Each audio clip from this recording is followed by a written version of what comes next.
morning? Is it morning? Does 11 a.m. count as the morning?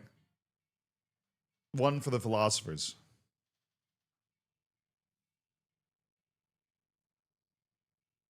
It's morning in Colorado. Well, it's 9 a.m. there. You're cheat. It's 9 a.m. That's not fair. Of course it's the morning at 9.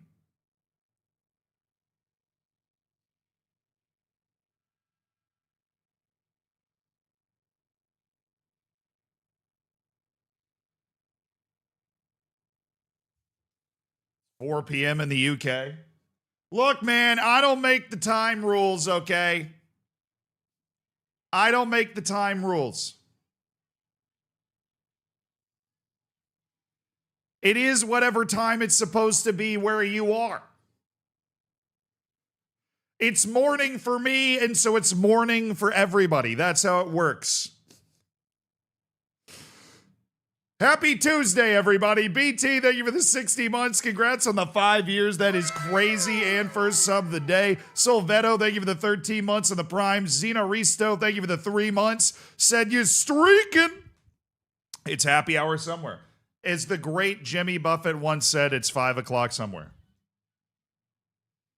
It is literally always 5 o'clock somewhere.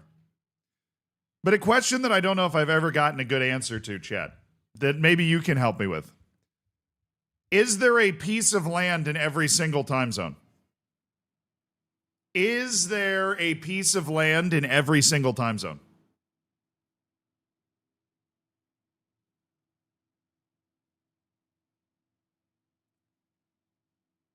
Yes, that's the point. No.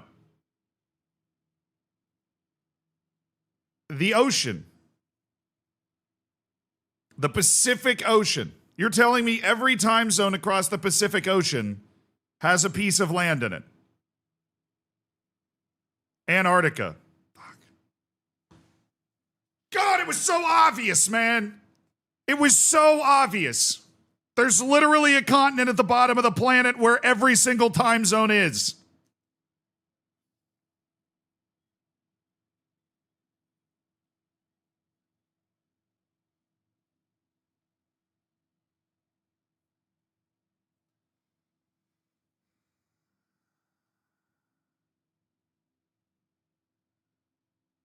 There's land under the water. Fine. Habitable land. Currently habitable land. Yeah, the time zones of the Pacific are really wonky. There's the weird one like Kiribati. It like wraps around Kiribati. Here, let me see if I can find that.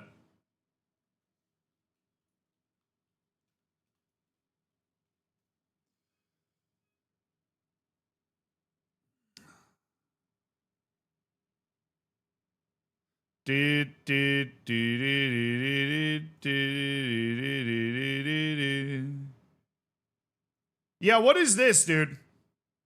How come they got to make this up? What is this? So, Kiribati basically was like, we don't want to be behind, we want to be ahead. And they just carved a piece of the time zones to fit like Kiribati, because part of it's over here. And so Kiribati like they break the time zone barrier. Like if you look at the time zones coming down, Kiribati just breaks it. Time is a fake construct. All right, well, you know, like the time zones are obviously something that are decided on and like set down. But the time zones are roughly designed to match, you know, when the sun is in the sky and when it's not. You know what I mean? Sharpie gate. Yeah, anyways, Kiribati is like the first country to start a new day, celebrate the new year, all that fun stuff. Because part of the islands of Kiribati are like way out. China's one time zone, so is Alaska. Alaska is also one time zone, which when you get like into Western Alaska kind of breaks massively. Yeah, Alaska is also one time zone. Easy to overlook, but it is. Zyfe, thank you for the 9 months. Here about the guy who drank Invisible Ink. He's at the hospital waiting to be seen.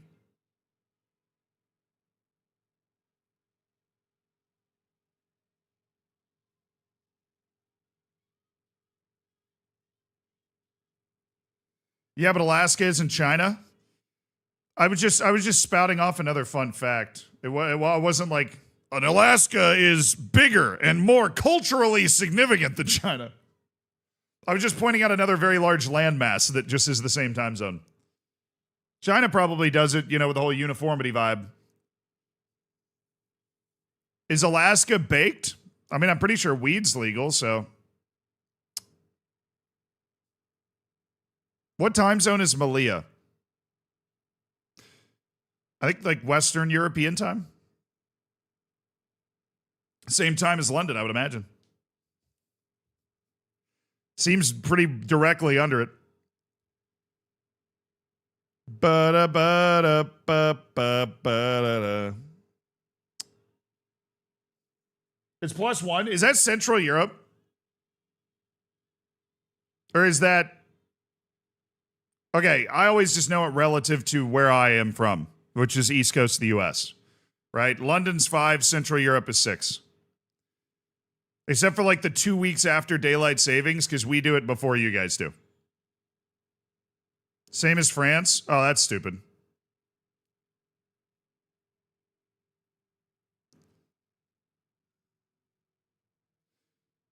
I honestly can't imagine being a multi-time zone country. I mean, the United States is.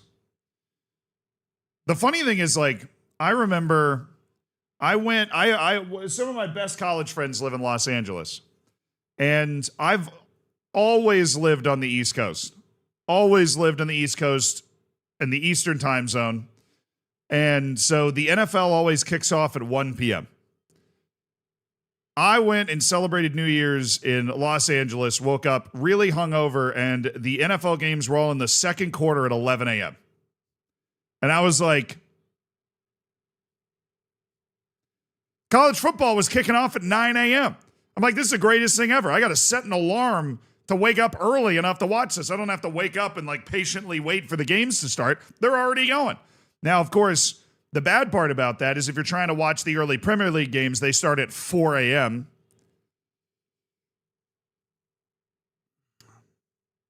But yeah, it is an adjustment.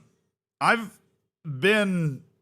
watched sports in every time zone of the U.S., and it's definitely weird. Hawaii's the weirdest, though. Hawaii is just buck wild. Like, you got the NFL starting at like 7 a.m. You're like, oh my God. You can't even... Like, that's why, if you're wondering why things like the Super Bowl start so late, it's for the West Coast. Right? Because the Super Bowl is starting at 8:50 on the East Coast. You're like, oh, it's so late. Oh, it's 5:50 on the West Coast. 17:50. Like, that's why they're starting it late. If you're ever watching American sports, like, dude, why are they starting this so late?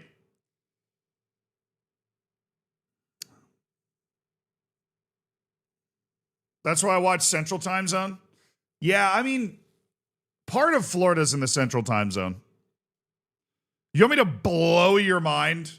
That's something that basically nobody ever thinks about. But I was in this part of Florida for a wedding not too long ago. Like, when I went to the wedding, it was in this part of Florida. So, if you look at a map, right, Florida's actually way farther west than you think. Like, this is all Eastern time zone, right? If you go down here, Central time zone. This whole part of Florida is in the Central time zone.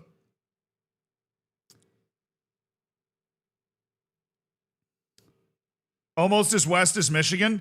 The farthest western point of Florida is farther west than Michigan. Why is Florida shaped like a wang? I don't really know. I don't know what the like geological reason is for that. Florida's a very low state. So if you change the height of the ocean by like 15 feet, most of Florida would just be gone. So it's not like it's some giant mountain range or anything. It's just kind of there, dude. I never realized how close the Bahamas is to the US. Yeah, that flight is like 30 minutes.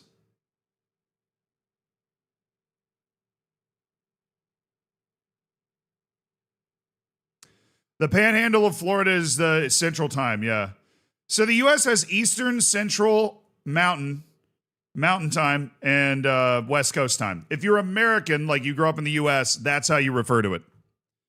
And then there's Alaska Time and Hawaii Time, which are both their own time zones. At least, you know, they're the only significant thing in those time zones, so that's how it would be referred to. The UP is further west. Damn you. Sorry. Then mainland Michigan. Nobody cares about the UP anyways. Those Upers can go kiss Canada for all I care. Those dang Upers.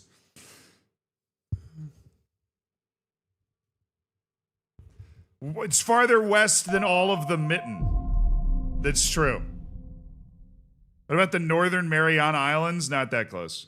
Now, the Caribbean is very close to Florida, especially when you're talking like the Keys, between Key West and stuff. And a small part of another state that does it. Aren't there World Cup matches starting at midnight for the East Coast? Crazy. Yeah, because, well, also, like, Mexico is a couple hours back, and Canada's hosting games in Vancouver, which is West Coast time. So, yeah, I mean, there's the World Cup times are going to be, I think the latest kickoff London time's 5 a.m. Is the latest kickoff London time, because they'll be kicking off like 9 p.m. West Coast time is when that game will go.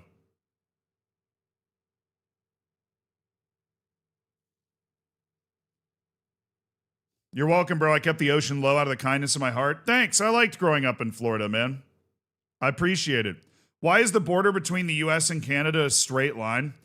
Because they ran out of waterways to draw the border in.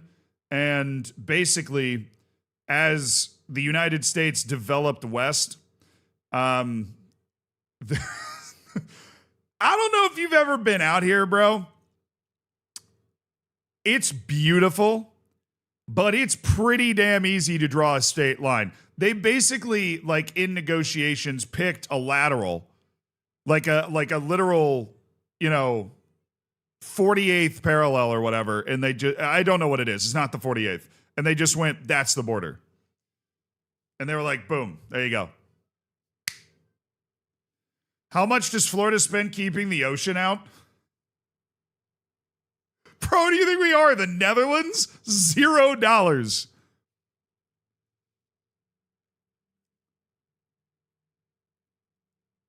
Florida spends $0 keeping the ocean out. If the ocean wants in, it can come flying in. All right? It does, quite frequently anyways.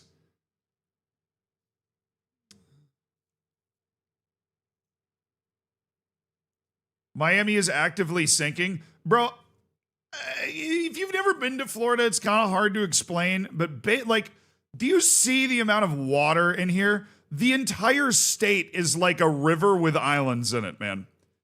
According to the national geological, everything below Lake Okeechobee is a slow-moving river. It's classified as a slow-moving river. This entire area going down to the Gulf. This area, so cool if you ever get a chance to drive through it. Native Americans and rednecks as far as the eye can see. But, I mean, Florida is literally just, it's like bits of land in water.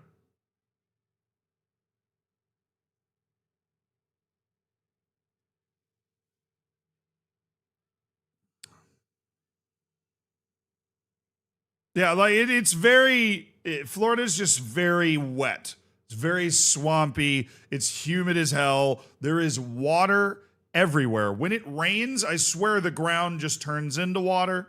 It's just like, I don't know. It's a weird area in land-wise. I don't know if I've ever been, obviously, like I've done a lot of traveling. I don't know if I've ever been to an area that feels the same environmentally. Where in Florida is the city where old people live? Okay. Start here. Go down. This is an old folks home. Right here. This is where everybody stashes their grandparents they don't want to talk to anymore. Start in West Palm, go up, keep going, stop. That's where all the old people are.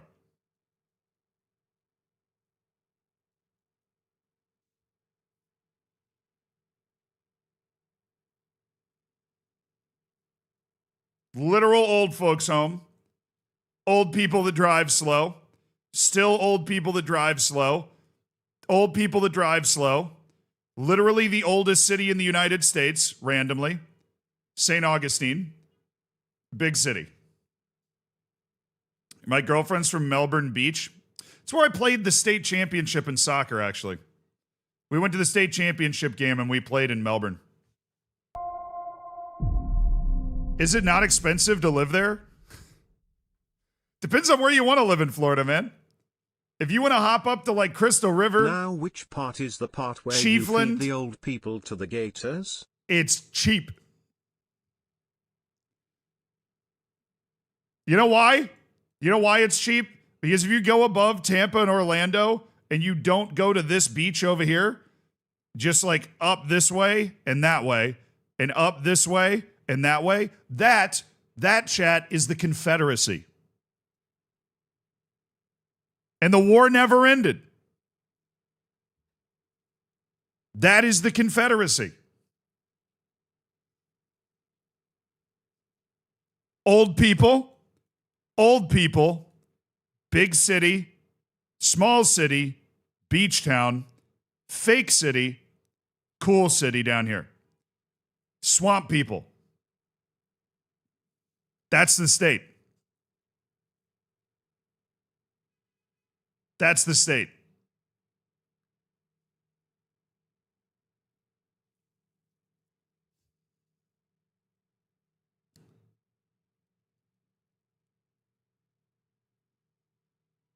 Why fake city?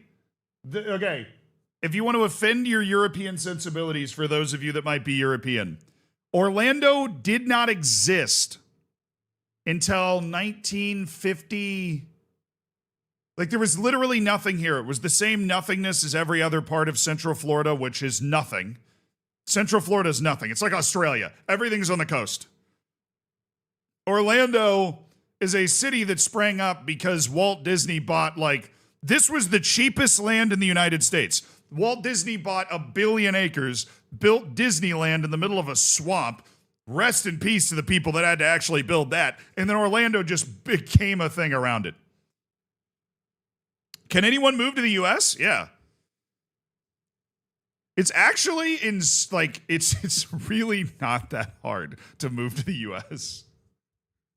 relative to a lot of countries. Because I remember when I first became a streamer and like YouTube and stuff, I was like, oh, cool, I can live anywhere. And I started to look into all these different countries, right, that I could move to. And they were all so hard to move to. And I was like, wait a second. Like, the U.S. has a lot of options. The U.S. is just, it's unwieldy and it's scary, but it's really not that hard to move to the U.S. Where's the best state to live? Look, I'm Floridian. I love Florida. These are my people. My people just suck sometimes.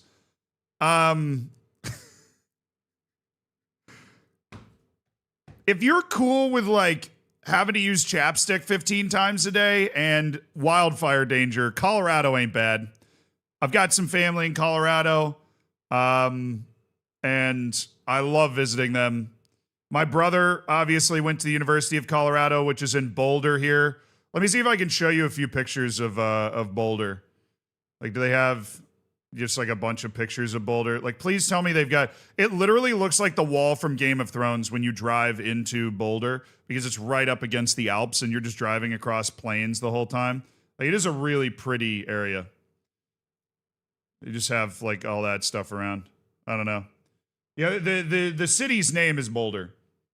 That's where it's like an hour out of Denver. That's where the University of Colorado is. I'd probably go the Alps, the Rockies. If I accidentally said Alps, I know that those are in the north of Italy. That's where Hannibal marched through. I'm literally Hannibal in my save. Calm down. It's the Rockies. It's the Rockies. It's the Rockies. It's the Rockies. It's the Rockies. It's the Rockies. It's the Rockies. It's the Rockies. Okay? It's the Rockies. Colorado, well, again, you'd be like, well, Colorado's expensive. No, it's expensive to live in like the really nice ski valleys. Other nice states to live in. I think Montana and Wyoming and Idaho are all really sick. There is nothing there. It is so beautiful. There's so many like national parks and just, you know, like if you're into nature and you just want to kind of get away, there's some nice towns as well. Like Billings, I've heard is really nice. I've never been there. Wyoming is pretty expensive if you live in one of the nice ski towns. But yeah, worst state, I'm going to go Mississippi. I think it's probably the most depressing state I've ever been in. Yeah. It's probably the most depressing state I've ever been in. It's very depressing.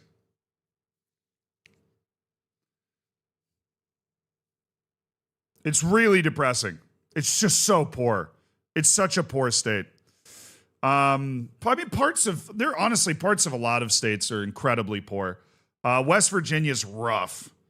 I went to school right next to West Virginia, so I went to school in an area called Charlottesville, which is basically this is the start of the mountains right here. It's on one side of the mountains, and then West Virginia is just on the, like, they're in the mountains, right? And so we drive into the mountains all the time.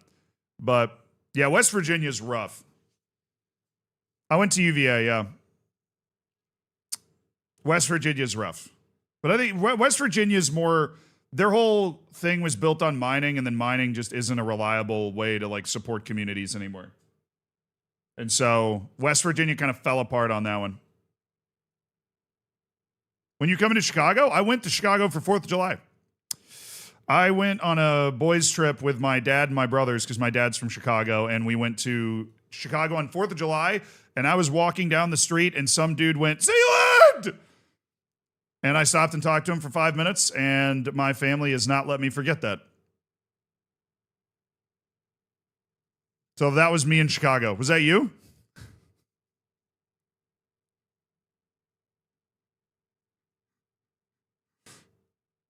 What about Alaska?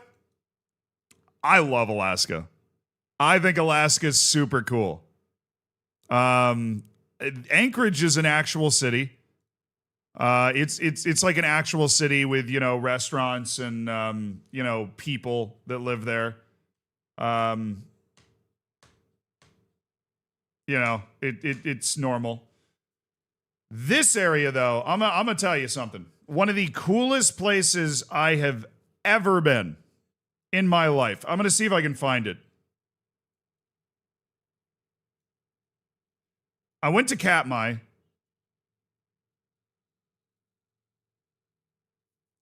Is this where they have the bears? I went and saw the bears. I went where they do the Fat Bear Week. Okay. You basically, so where was I? So we were in Anchorage, and then we were somewhere down here. Because for some reason, we had like a family friend that lives somewhere down here.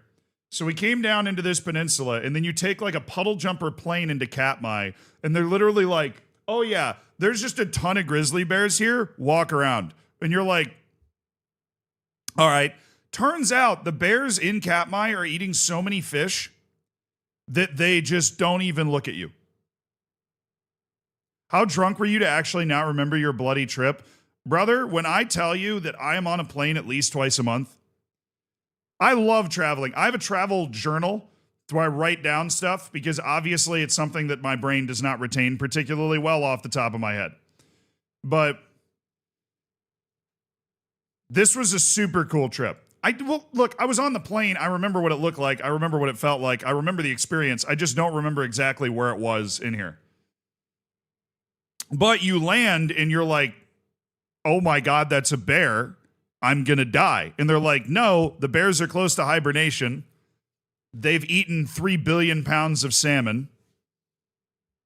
They're not going to attack you. And you're like, really? And they're like, yeah. And they do like a little bear school. They're like, look, don't run away.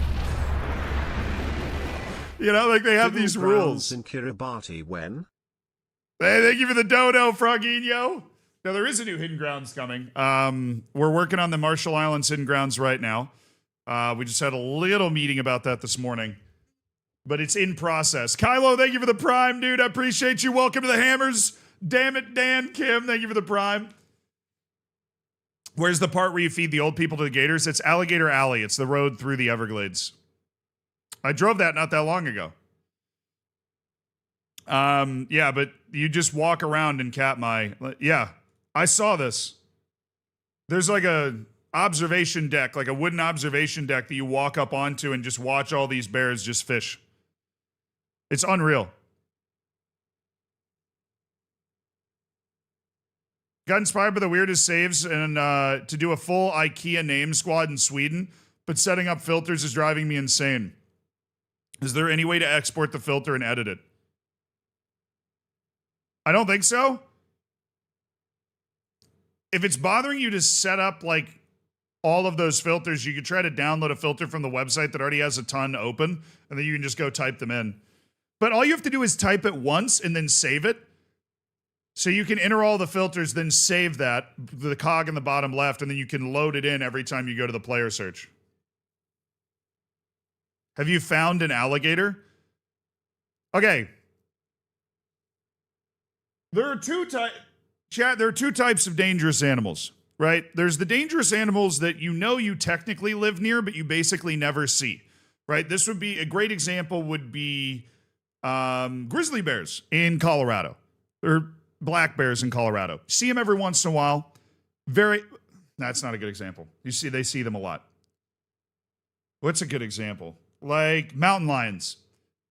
When I'm hiking in Colorado, I know there's mountain lions there.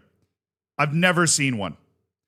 My relatives have never seen one. You just know they're there, and they're very dangerous, and you need to be prepared, but you don't see them all the time. Alligators are in the other camp. There are like 2 million alligators in Florida. It's not one of those like, oh, have you ever seen an alligator? If you grew up in Florida and you haven't, it's weird. Alligators are like all over the place. There's one my family lives on a lake, like everybody in Florida, and there's one in the lake right now. And the neighbors like text each other like where it is. Be like, oh, I saw it in, so-and-so's yard today. Watch your dogs.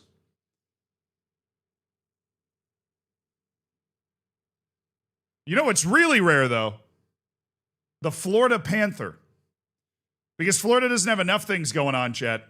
There is a big cat species in Florida. It's called the Florida panther. I've never seen it.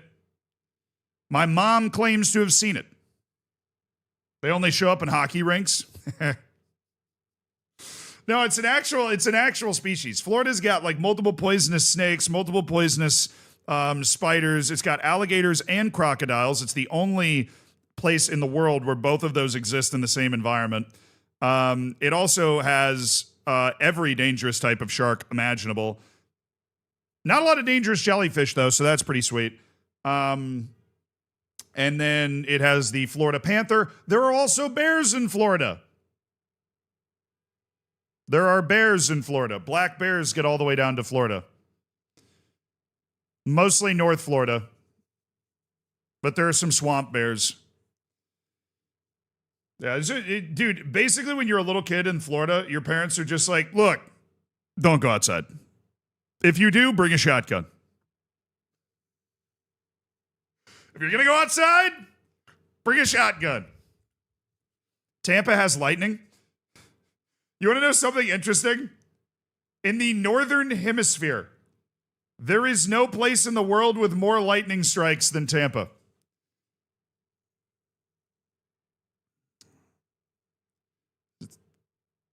Like, Tampa is the lightning capital of... It used to be of the world. When I was a little kid, it was of the world. Apparently, there's a place like somewhere here in Africa that gets more. Or it might have... I don't know. But they had to change it. Something about the way Tampa's constructed. That's God trying to get rid of it. Fair. Hasn't pulled it off yet.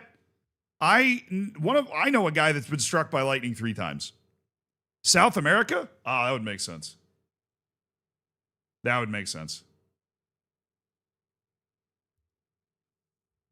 Yeah. Well, the first time he was playing golf.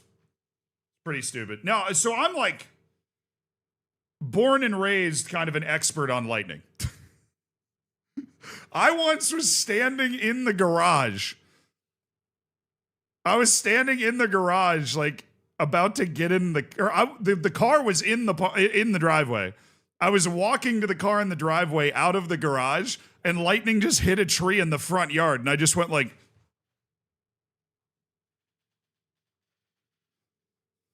yo!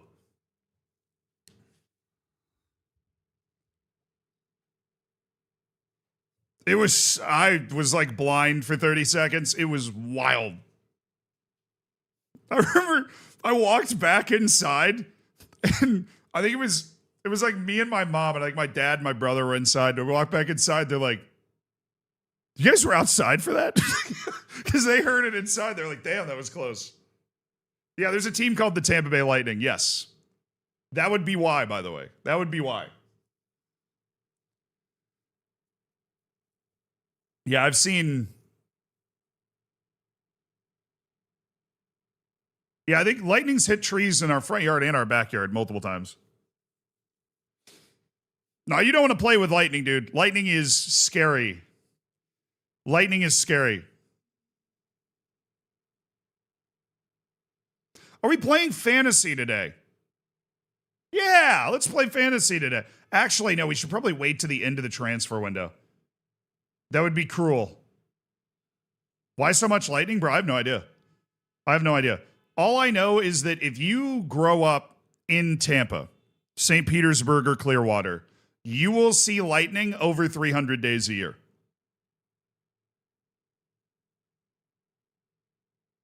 And you're like, oh, dude, there's no way that's true. Not joking.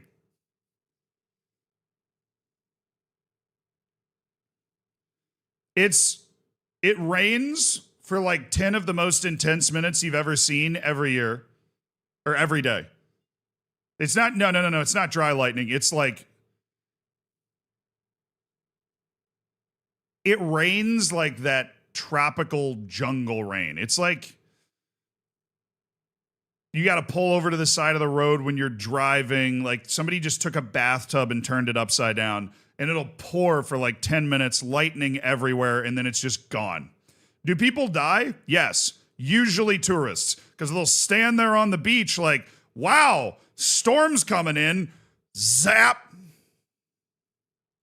Don't stand on the beach. Go inside, because you know where the lightning is? It's at the front of the storm.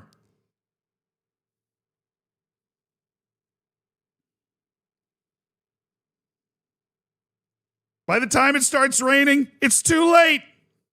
If you hear that bad boy going boom, boom, boom, inside. Yeah, they're standing out there with the umbrella like, honey, look, the storm's coming. Punch you.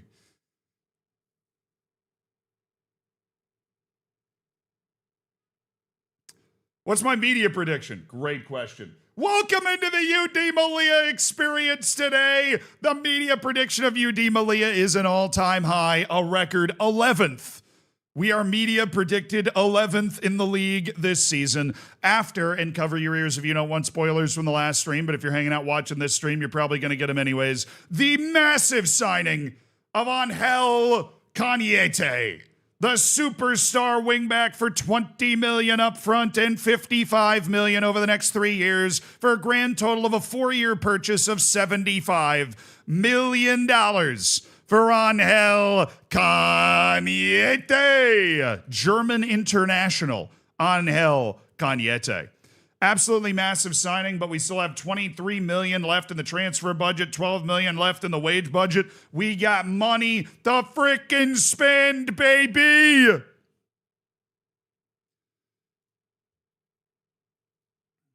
Baby! The grand total at the purchase was 75 million smackaroons, man. 75 million snickerdoodles.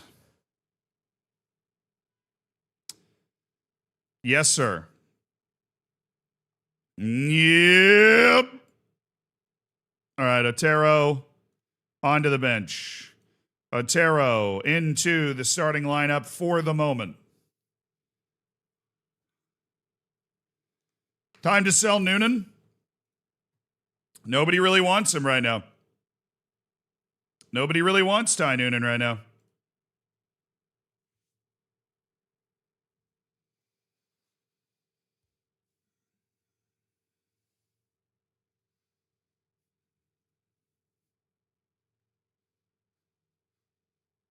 Okay, our goal today. 1, we've got to fix our staff.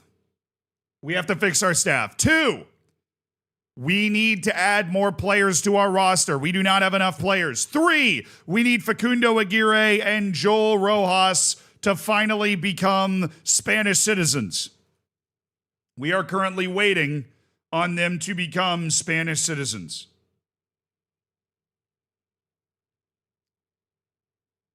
Please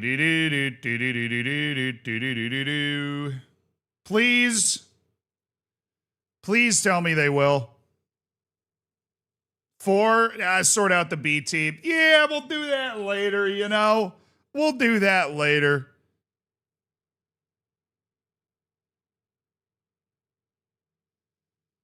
Do the staff first? Yeah, I think we probably should do the staff first because I was poking around before we started the stream, so I just have the save open.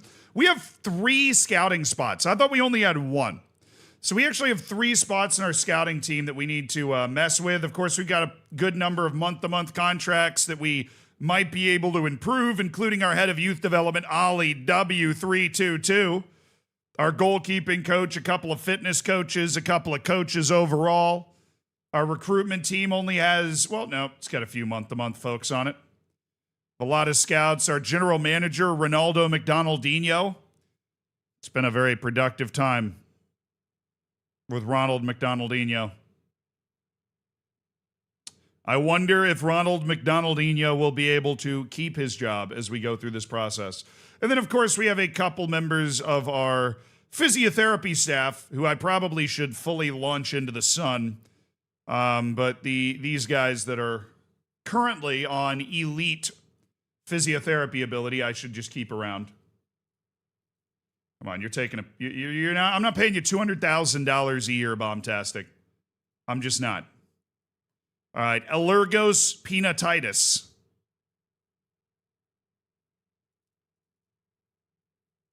Tracks. It tracks. Somebody's not a Burt Peanut fan, I guess. Tiago Krug, Joaquin Torres. All right, we're going to up him on his physiotherapy contract. And then sports scientist Osmodeus Jones. Can we find a better sports scientist? We might be able to. I'm going to start there. No? Well, it's probably because I'm on scout. That would hurt. Oh my God.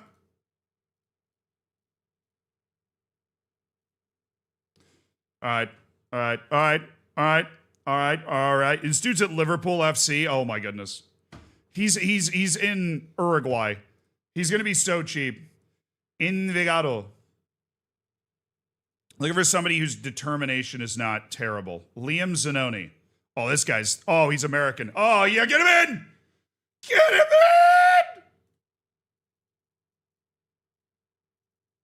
in! Liam, listen to me, man. Listen to me, Liam. Take the deal, Liam. Take the deal, Liam Zanoni. You outstanding freak of a coach. Liam Zanoni. Coach, I guess he's a sports scientist. So it's not really the same thing, Zealand. It's a different thing. But okay. All right, I'm fine. What is wrong with what? Why did they reduce the number of sports science? Okay, hold on.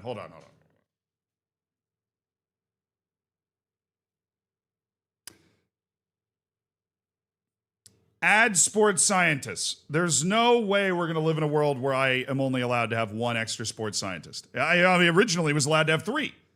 So I'm just hiring that guy for a spot that isn't real. It doesn't exist. The spot does not exist. And now I'm trying to hire him for it, and I feel like an idiot. Okay, how many scouts are we missing? We have Herba Derp, Divalox, who's good. So that's probably the lowest point that we have on scouts. So Divalox, you're definitely in danger of losing your job. Pedro Alves, outstanding, very good. We've got double very goods. We've got good and elite. Oh, that's my chief scout, Nicolas Sam. And Tarman Valens. Yes, but Tarman Valens is a great mentality. So Divalox is probably the first person on the line, and then this is recruitment analyst. It's pretty good. All right, we're not going to get distracted from our main goal here, which is finding scouts. All right, do we have a lot of people?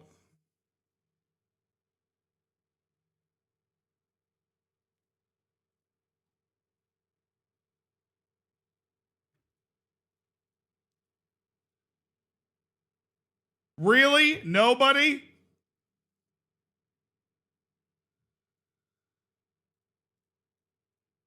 Hold on. One of the two has to be elite. Good. I like it.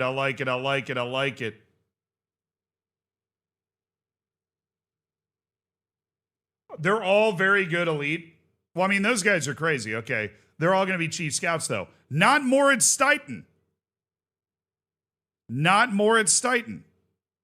Benjamin Scherner, also not a chief scout. Because if they're a chief scout, you can't steal him. Yeah, Moritz is the truth. I'm going to give him exactly what he asks for. Moritz Stuyten. Maximilian Lüftel is a chief scout at Hanover, so that's just not going to happen. That guy has unsuited adaptability, which just doesn't really work for me. Guillaume Lelou and Nino Rauch. Okay, I can't get Nino Rauch, but I can get Guillaume. Now, I'm going to give him more than what he asked for by 1,000 a year. I'm going to up the offer. Okay, so that takes care. I have the 2 guys that are just good as part of my scouting staff. Oh, wait, what am I doing? I have 3 open spots, man. I have 3 open spots on my scouting team. What am I doing? I could sign scouts all over the place.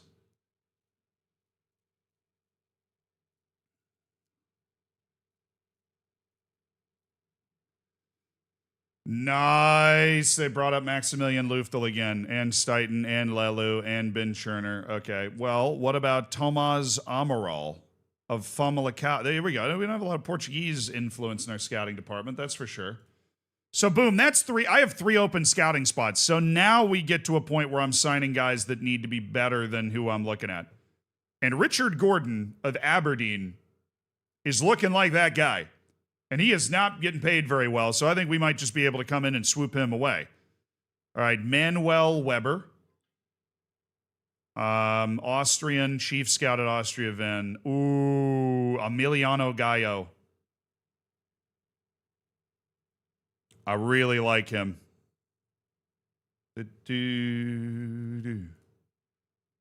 He's really good, and he's Argentine as well. He speaks Spanish. He can communicate with the team. He's also going to give us a great scouting knowledge of Argentina.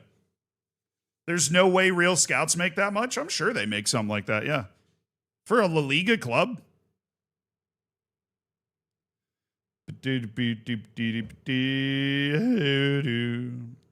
How confident are we in our starting goalkeeper? I love Ruben Sosa. I'm confident in Ruben Sosa. All right, so we signed Richard Gordon. That's 1, 2. And then we're looking at Marko Vacic.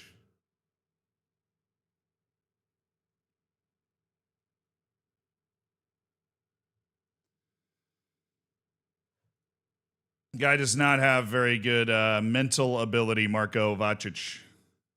But he's cheap and he's really talented, so. All right, so I signed Gaio, Vacic, and Gordon, which means we are going to have to dump 3 scouts. We'll dump them as the signings come in. I don't normally like to do that, but I don't, especially all these guys are at clubs already. I don't know how long we going to have to wait or how many of them are actually going to take the deal. All right, Chief Scout Nicola Zom. Very good adaptability, very good authority, elite judging player potential, good judging player ability. We might be able to find a better one.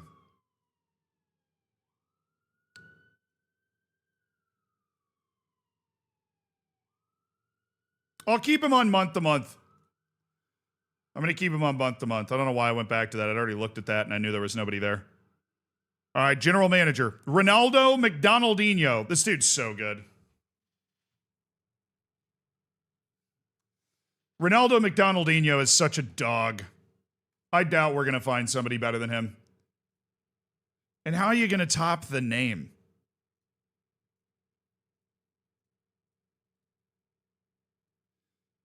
Oh my goodness.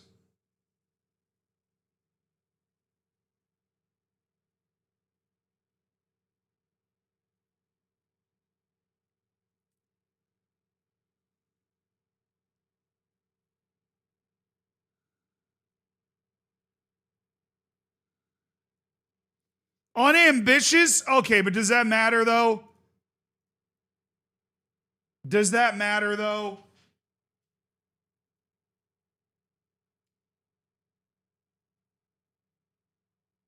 How does that matter? On a general manager, how does that matter? It doesn't.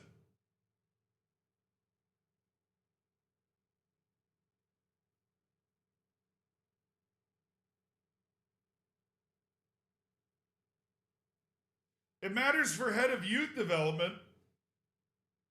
But does it matter on a general manager?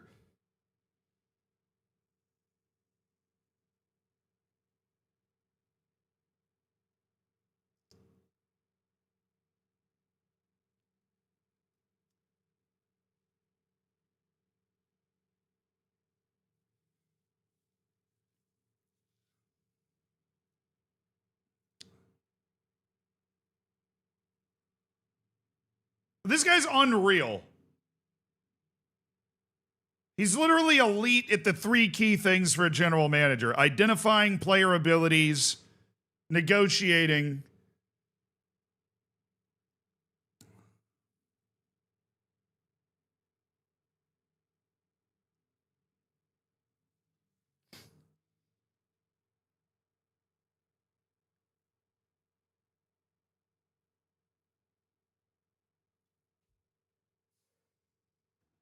You really need negotiating? I mean, it's nice to have, all right?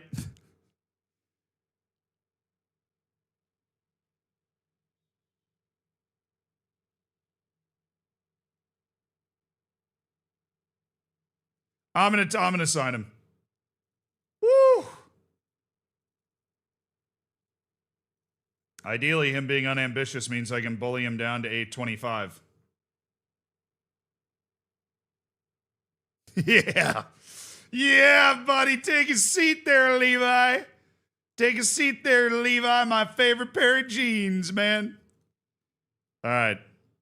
That's a new general manager. Ronaldo McDonaldinho is in trouble. Pedro Gonçalves is a good. Analyzing data, judging player ability. Bagriel Jejum is a very good. So if we can find somebody better than that, obviously, we're replacing both of them. I'm taking Levi. I don't think it matters on a general manager. I don't think it matters at all.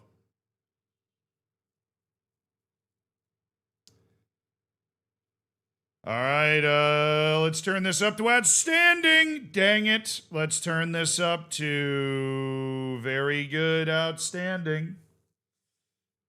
Danny Woodfine, recruitment analyst, analyzing data, ability is elite. This dude's just an insane data analyst. Holy Moses. Danny, get in here, man. Danny, you're going to take it. You're getting a 4-year contract. It's going to pay you over $1 million over time. You just be happy. Oktay Yilmaz.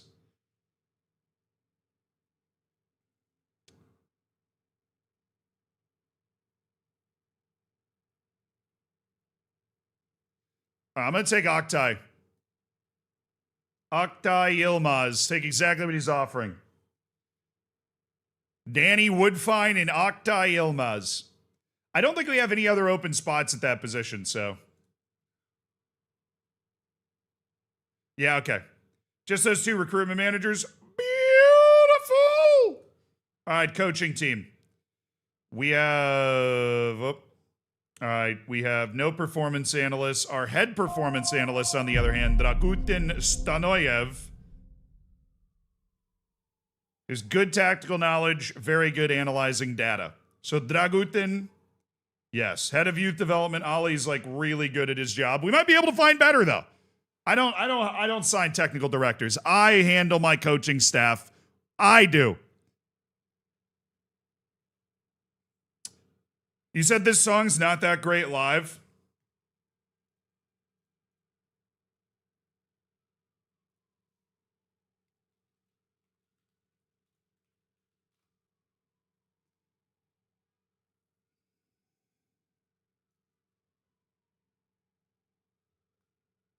I will not stand for Haley Williams slander. If you've never seen this video, I'm going to force you to watch it now.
Not good live.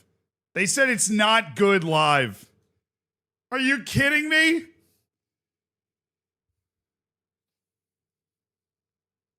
It's so good live.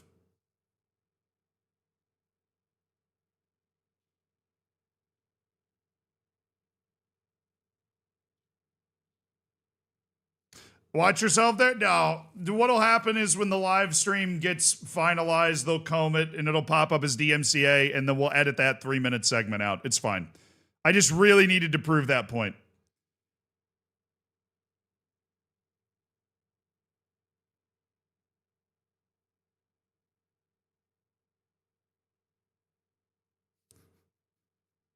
I mean, let's be honest, chat. Did I need a huge excuse to pull up the live acoustic version of Misery Business from 12 years ago? No. I didn't need a huge excuse. I was kind of happy that somebody gave it to me. Very good analyzing data, good tactical knowledge. I was probably begging for that. Probably begging for that.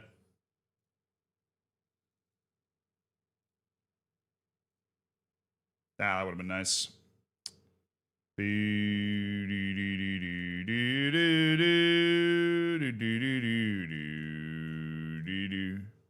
Nobody? Really? Really? Oh, now we got 10 freaking people. All right. Westerlu's Vito Croyce. Oh, he's a great recruitment analyst. Of course, that's not what we're trying to sign him for. Danny Barbosa. People management is competent. Yeah, this guy's it. Nelson Morgado. He's got he's well-rounded. He's got an understanding of how to be a head performance analyst.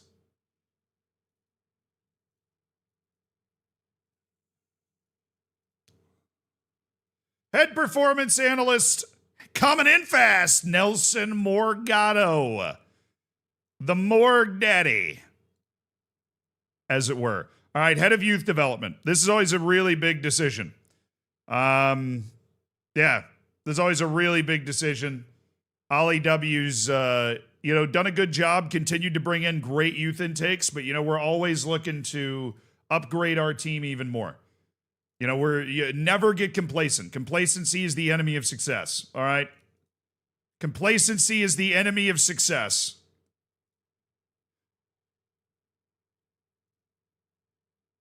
Oh, he's temperamental. Dang it!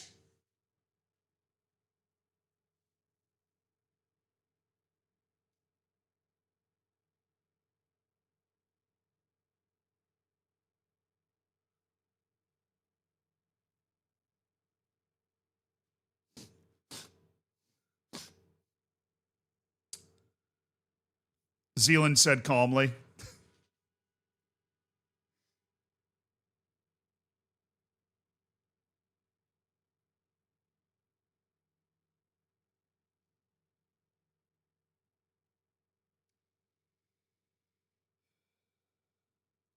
That guy, on the other hand,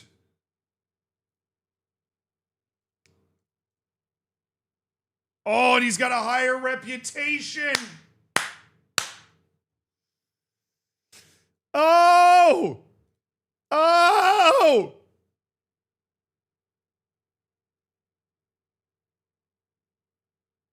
God, but his preferred formation sucks. His preferred formation is garbage.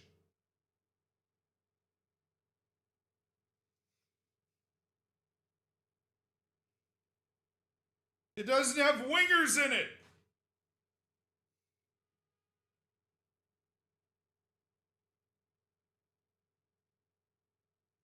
His preferred formation doesn't have any wingers, chat. It doesn't have any wingers in it.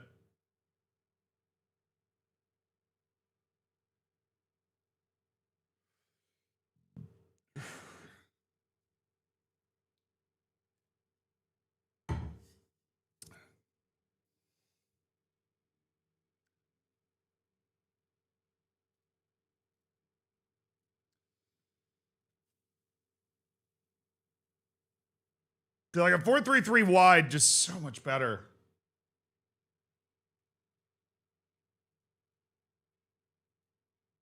But Elite is so much better.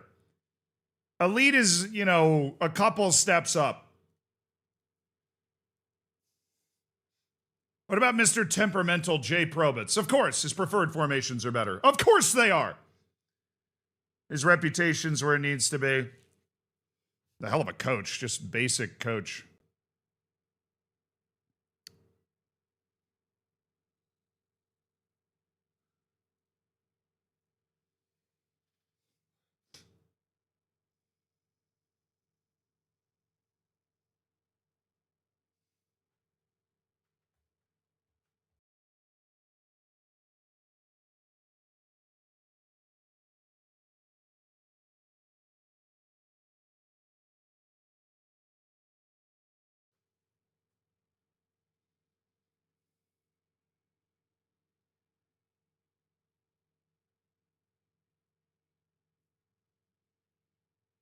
Just sign him, you'll be fine. You're probably right. Regardless, he's a huge upgrade in terms of the quality of being a head of youth development. Steven, get your butt in here, man. Get in here, Steven. One of the most important positions on the team. We're gonna go with Steven Hildebrandt. All right, now we've got a goalkeeping coach, our only goalkeeping coach, and 2 fitness coaches, our only 2 fitness coaches. All right, this goalkeeping coach is a very good elite. He's actually a tremendous goalkeeping coach. It's going to be very difficult for us to find a goalkeeping coach with more quality than this. But we will start in the one spot that he might be able to win anyways. Goalkeeping.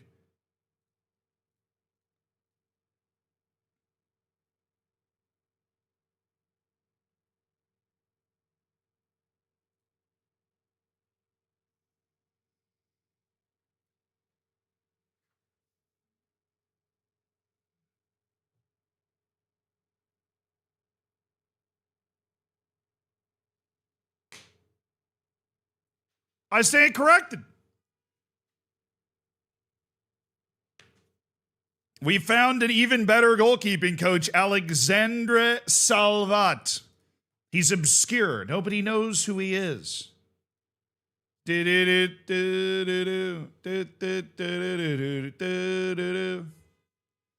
right, you want to be our goalkeeping coach, Alexandra? Of course you do. Of course you do. Why wouldn't you want to be our goalkeeping coach? Take Italiano's spot. Do we have any open spots part of our coaching team? Yeah, we actually have one open spot in the coaching team, which is fair. Rapid Dave, Propane, Burrito. All right, what are we at? Very good, reasonable, very good. Very good, triple good. Okay.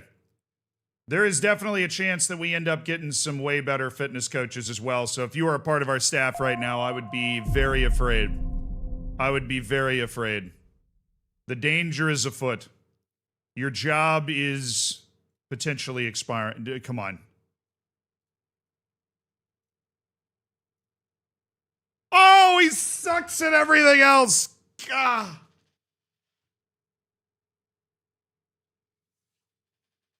Competent determination is so bad.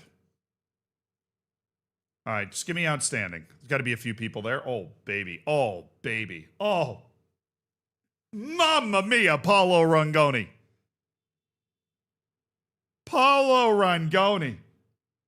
Absolute dog. And Marcus Murr. I think we can just replace both these guys with more well-rounded fitness coaches, you know? More well-rounded fitness coaches. Paulo Rangoni. And then we've also got Marcus Murr, who is, you know, he's just a better fitness coach. He's just a better fitness coach.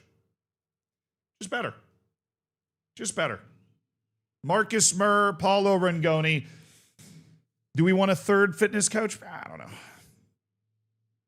I don't think so. Let's look at what our coaching staff is doing right now. So right now, our month-to-month coaches are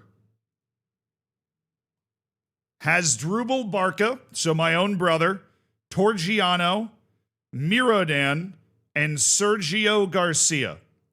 So Hasdrubal Barca, Mirodan, Sergio Garcia, and Torgiano.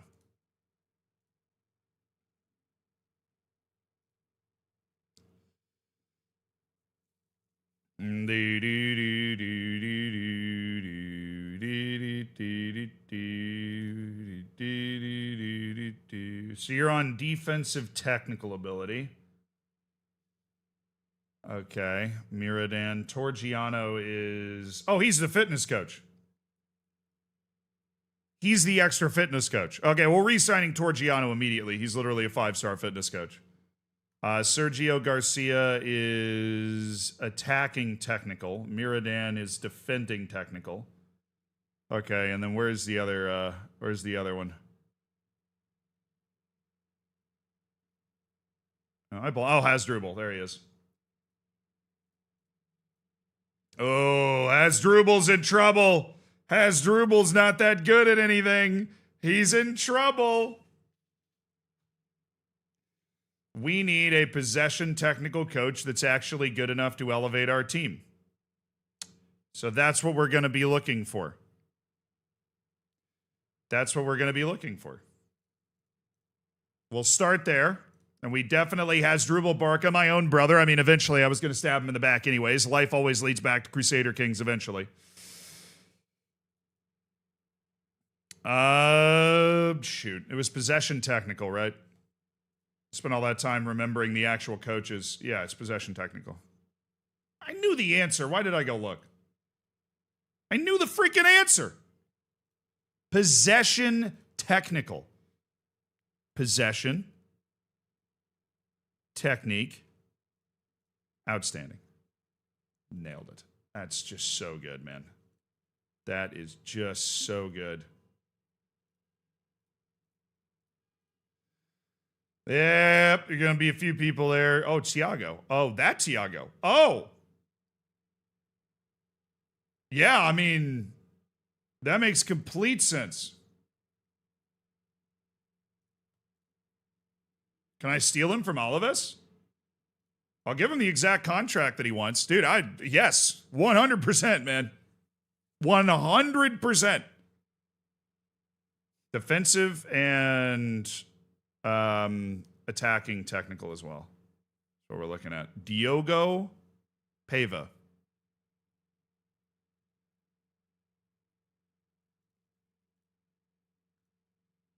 Yeah, I thought so. This dude's he's a beast. Diogo Pava. Well, Alaves has got some great coaches. I'm going to steal all of them, okay? Alaves has great coaches. Not for long. All right, we are coming. I'm here. Daddy's home. You know what we might just do? I always forget that this rating thing didn't used to exist. We just do that. Here's my issue, though. It doesn't show the guy that I just offered.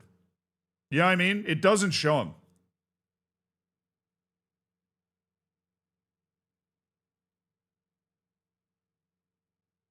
The hell?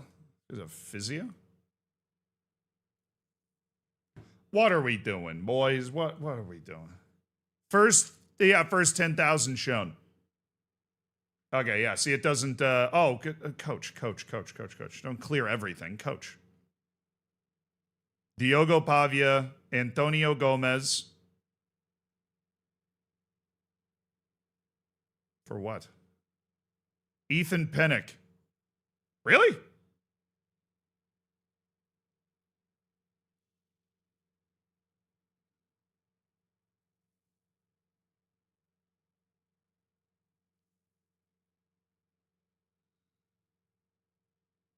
I don't know if I believe that. Already offered Diogo.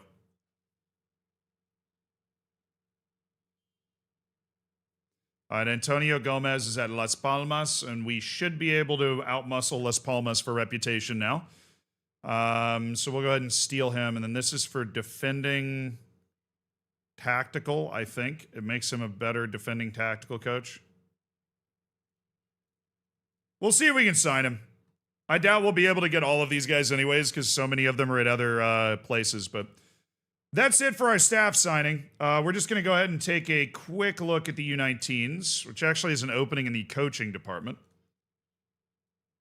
Only 2 people have come up for month-to-month renewals in the U19 department right now. This assistant coach, Rui Carvalho, who absolutely sucks, and Wanma, who is a coach for the U19s. How about medical staff? Are we good there or no? Not elite. Not elite. 1 elite. Okay, you stay. Our youth academy is very important to us, so we definitely want to keep these guys around, or we want to make sure that the youth academy is very well taken care of. Okay. Now we do a little searching. We do a little searching for youth academy physios. This is where championships are made, chat. Finding the appropriate youth academy physios.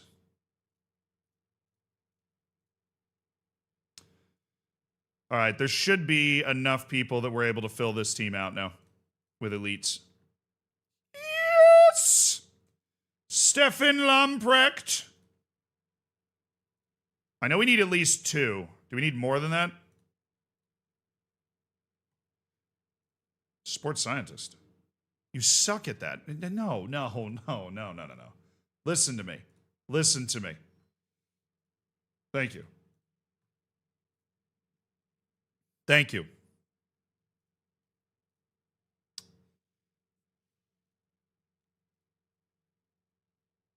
Yes, I just needed 2. Then we re-signed Laporta and replaced the other 2. Is Julia Berger elite? No, but her contract's up next year. We'll deal with that next year. Shunshuke No, I don't. I really don't think we're going to replace this Shinsuke fella. He's totally staying. He says while he checks, anyways. I mean, if we have a sports scientist that is above very good, yeah, we don't. Shinsuke stays. All right. Now my wrist is going to get sore from all this clicking, dog. Okay. Coaching team. We have the assistant coach spot and then Wanma. We need to go to our training. Wrong. Need to go to our training. Go to the coaches. Look at Wanma. Donde está Wanma? All right, we definitely want to keep Wanma. He's a hell of a coach right now. We're not going to be able to do much better than that, so... Wanma stays. He's one of the lead coaches for our youth team.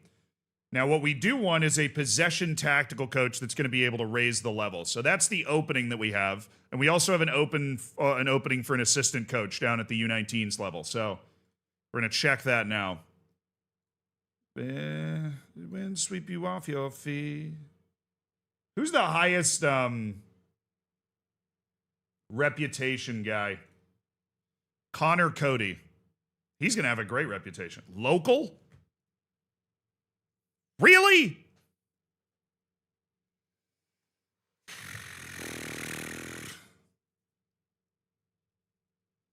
Really? Local? It's not really going to get the kids excited to play down there. I think we'll take Connor Cody anyways. I just figured that his reputation was going to be higher. Hey, do you want to be the assistant coach of our U19s? We need somebody with, bigger name, big game experience. I missed a couple of streams. How is Hannibal getting on? Hannibal's getting on okay. We were definitely hoping that... It was possession tactical, right? Yeah. Lightning? That would have been great. To dance along the light of day. Oh, it's Shaildo. Who the hell are you?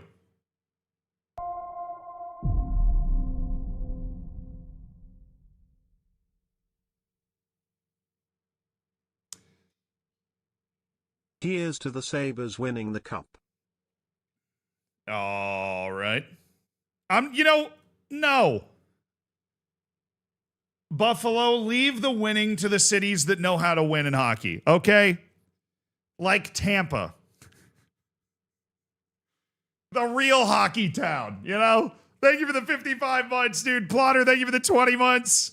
Hope you're doing well, man. NDRW, thank you for the 21 months. Paula, thank you for the 5 months. Looking forward to that silver bacon next month. Zebra Strike, thank you for the 16 months. Kylo, thank you for the prime. Enjoy the bacon, enjoy the emotes. Does working with youngsters matter for youth coaching? Yes. But as long as it's average, right? I want to make sure, if it's below average, then I would have had a problem with it. But as long as it's average, he's going to be fine. He's going to be a good coach. So we've already given him that contract offer. And now the last staff we got to work with is B team. B team's a little weird with staff, though. Our B team obviously has just rocketed up the ranks. Who's month to month in the B team? Head performance analyst and performance analyst. So we need new analysts for our B team. Assuming these guys suck, because we probably signed them a while ago. Good, average. Average. Actually, he's average good, and he's good average. Yeah. Okay. We also have an opening in the coaching department to sign one more coach. So that's good. We need it. Recruitment team technically has a spot for a chief scout. I just hired one, but we're not going to do any of the other stuff. And then we have a spot for one physio. All right, we have a head of sports science and our sports scientist. Okay. Understood. That's the wrong button. Got it. Okay. What am I supposed to do? And the best part of me was always you. What am I supposed to say? All right, B Club. I'm falling into... analyzing data, tactical knowledge. No way. Oh, well, I have 1 out of 2 on, but we did find somebody that was really good. Tom Bromley. Would you like to be the B team head performance analyst?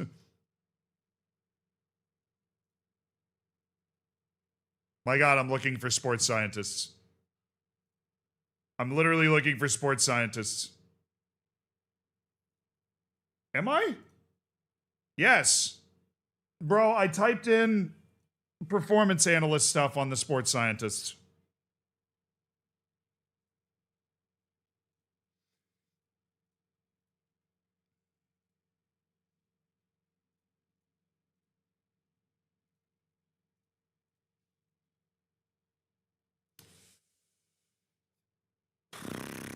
Egyptian Ahmed Sahin. Javier Mascara. Oh my goodness, look at his physiotherapy ability. Doesn't help at all. It does not matter. Mascara. Listen to me. You are the head of sports science on the B team now, and you will like it. All right, I also need another sports scientist, so one of you guys is going to have to do. All right, this guy's got better authority. Teo Vasur. No, not first team, dog. B team. B team. What? What?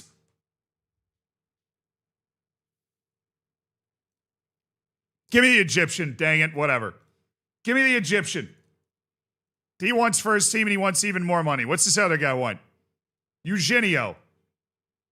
Bro. Shiryu Yamamoto. What do you want? At least he wants less money. Moi. Ross McLean. 34-year-old Scott. Thank you. Thank you. Thank you. Now, it is filtered for the B team because they're technically willing to accept it. There you go. Ross McClellan was like, you know what? I can be a B team sports scientist down on the north coast of Africa. I got it. I can do that. All right, coaching, head performance analyst. These guys weren't as bad as I thought they were going to be, but they're still not good. Ooh, yeah. Hell yeah, brother. Oh, damn, he's not going to be happy. Head performance analyst, but of the B team. A second division team, mind you. A second division team, Sergio Espinar. You're going to be able to provide a lot of useful data. It's usually tactical knowledge that holds these things back anyways. Oh, Saeed Morsi. Just a lot of Egyptians all of a sudden that are getting very into analysis and sports science. All right, nice. Saeed Morsi. Now we just have to decide what training spot we need with our B team. What training spot do we need? Information not available. All right, I'll do it the old way. The way my fathers did it before me. What the...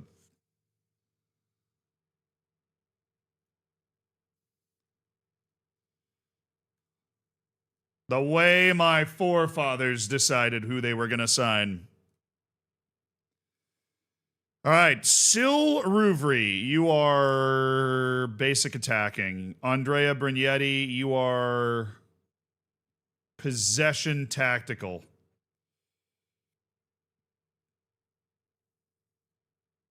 We have our goalkeeping coach, Johan Cardinal, who helps reduce the workload on our head goalkeeping coach. And Tingus Pingus Jr., who is the head coach of the B team. All right, so we've got attacking all around and possession tactical. Those are our two coaches, right? Possession tactical and attacking all around. All right, we can find another coach in that. Somebody maybe with a defensive inclination that can help out on the defensive side of the ball. But these guys work with our first team coaches. The B team basically trains with our first team anyways. These guys are just helping.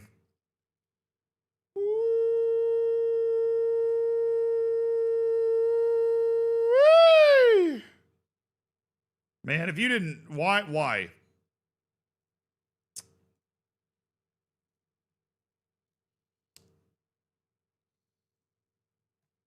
Whatever. Attacking. Would you actually take the contract? Wait. Yes, you would. That's pretty crazy. You're a really good coach. Would you like to join our team, Joris Dirks? Guy's a really, really good coach at just a lot of stuff, which when we don't have a lot of coaches is the exact type of guy you want to get in. NBA this year? Who do I have winning the NBA this year? Oklahoma City, dude. The team is broken. They're too good. Partner Fartner, thank you for the 3 months, my man. Appreciate you supporting the stream. Does FM need to make this game more user-friendly so you can navigate things easier, or is it just a skill issue? No, I mean, I think Football Manager had a cool idea, but the actual application of the idea just isn't that good, right? They're like, oh, let's boil things down to 6 tabs at the top of the screen, but then there's like all this they're basically trying to take all this information and like, you know, when you're trying to pack a suitcase and they're just like, you know, they're sitting on it, they're like, ugh, you know, trying to just cram it all into this thing. Please say we're done. We are done with the staff. We have hired every member of staff that we needed to hire. We're good. We are good, chat. We are on the move. Our staff has been handled. I was talking about the staff recruitment we were just watching you do. I mean, yeah. What I was just talking about is a bigger issue that is causing the problems with like the staff recruitment. Like the staff and the ability to look at your staff is all the way over here, right? But then if you want to recruit staff, you have to go back to recruitment, click this drop down, click staff database, right? Every time I offer my staff a contract, it comes back to like this base screen instead of where I was, you know? It's just not a conducive system. Hobo John, thank you for the 20 months. Glenn, thank you for the 25 months.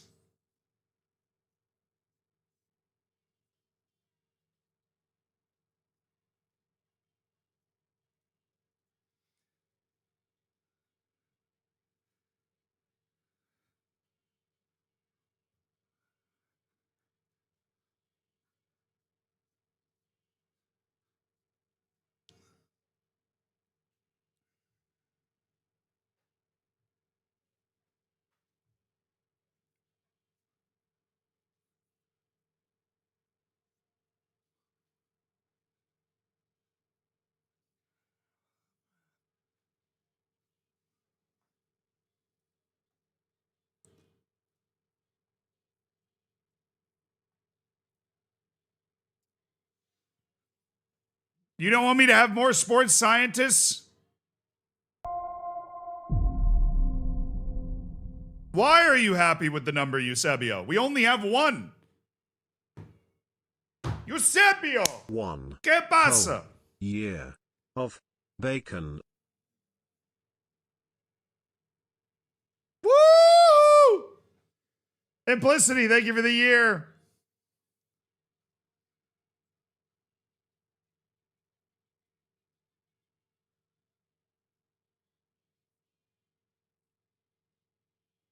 The whole world.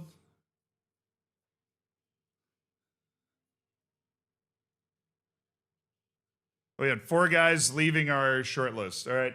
Who are these guys? He's sweet. Bad girl.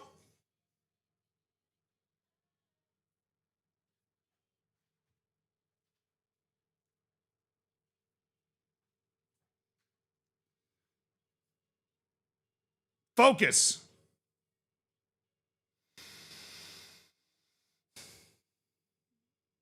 He's fine.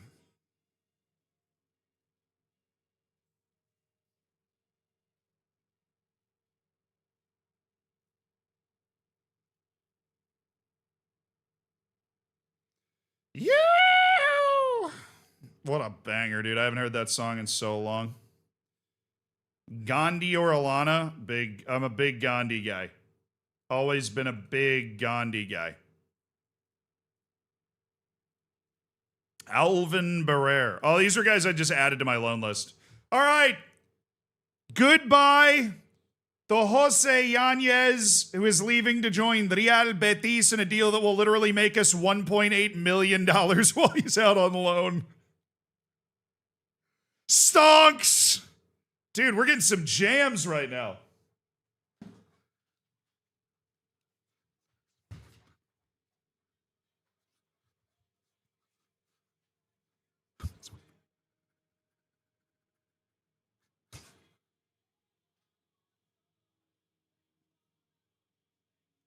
Later!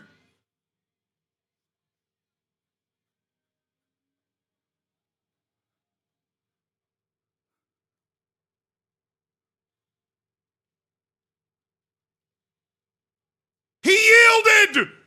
He yielded!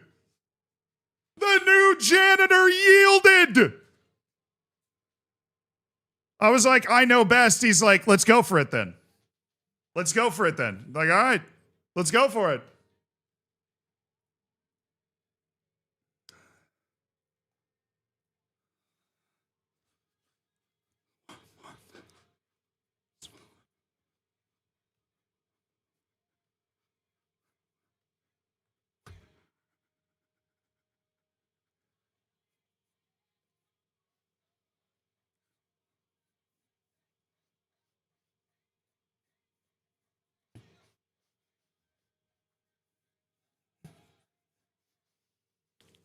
Woo! Banger. Lucas, thank you for the 4 months, my man. Matthew, thank you for the prime. YouTube, I hope you're enjoying the silent dance party.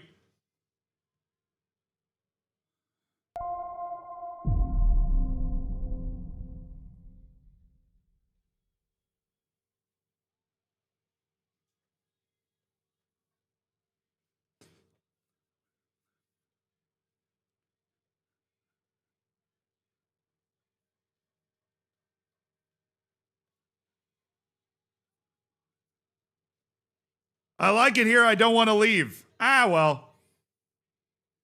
Guess what? I don't want you here, Alejandro. You suck. You're not good.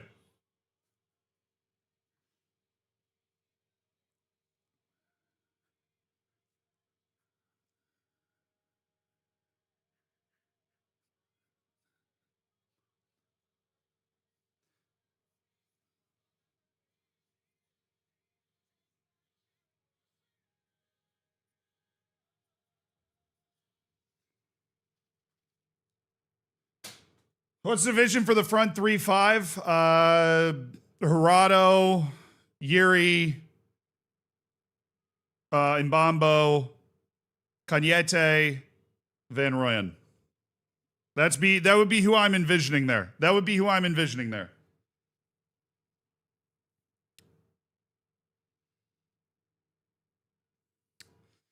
I like it here. I don't want to leave. Right. I'm busy convincing this guy to suck an egg and leave.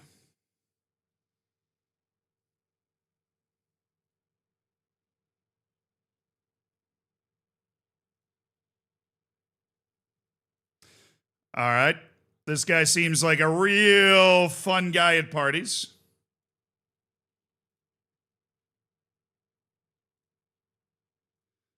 All right, we do have rumors of interest from Ajman. Not the first choice option at the position. It's literally a Saudi team for this guy. That's interesting. All right, we're going to do 2 weeks of offer outs for Alejandro. See if we can find something. No suitable players? Oh, come on. Come on. We found no suitable players.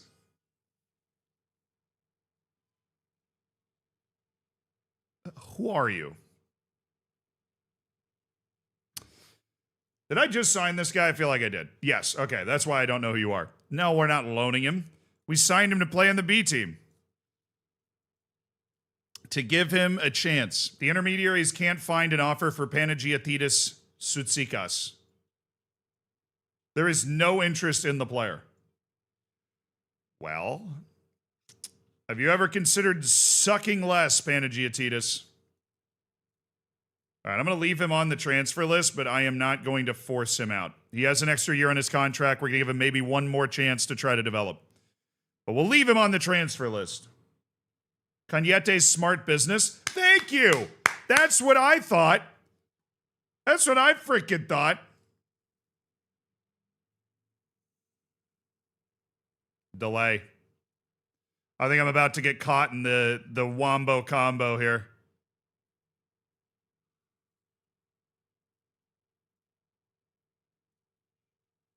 I only have one open spot for a coach.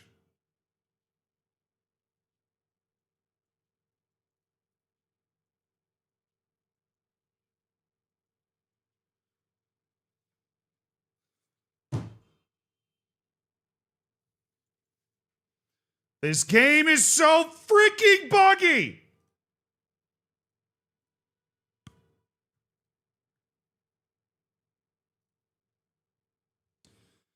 Sorry, let me remove my two heads of sports science. I'd like to terminate their contract. My two B team heads of sports science. Let me remove my two heads of, or my two performance analysts as well. Thanks.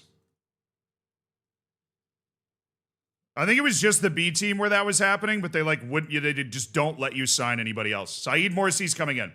Okay, we were done with staff. Now we're not done with staff. Now we have to go find two more freaking sports scientists that actually want to be on my B team. Which we're not going to freaking find. Now we got to sign these other freaking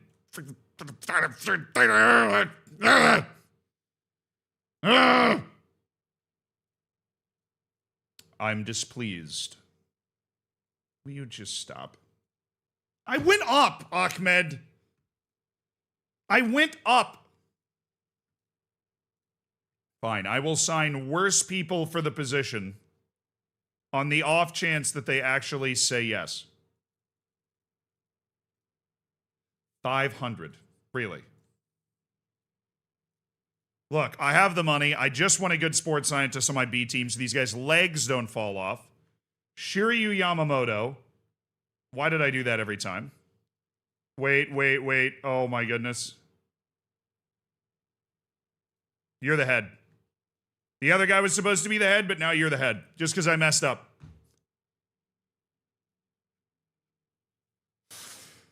I don't feel like going back and having to redo that. Okay. All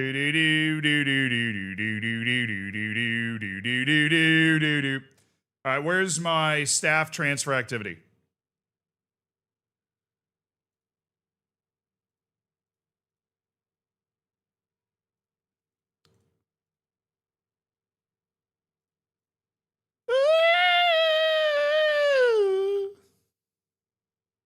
Okay. Beautiful, beautiful affiliate report on our second division team from Portugal. Okay, staff bonanza's over. In through the nose, out through the mouth.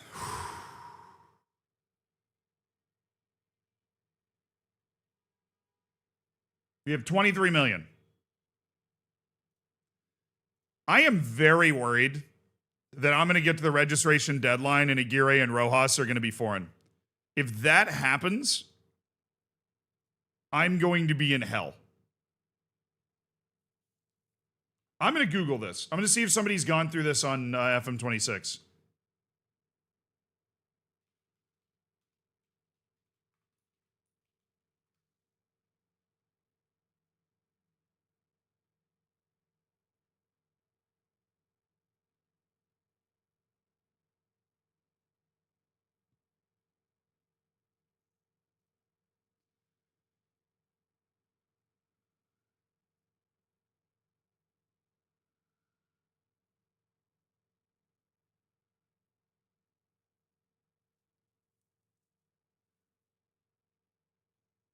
Can you ask them to get their citizenship?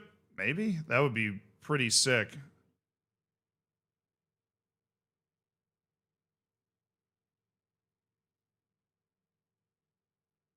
Can ask him to reduce his wage demands, which I didn't know.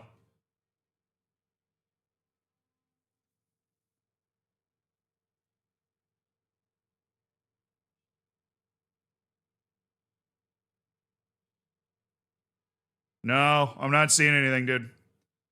I'm not seeing anything. It should say whether they're considering or if not, why.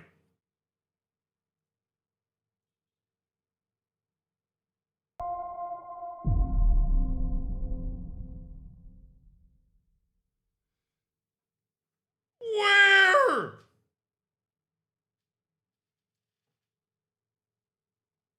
I already tried to register him. It's not a visual glitch. I already tried to register him and he still counts as foreign.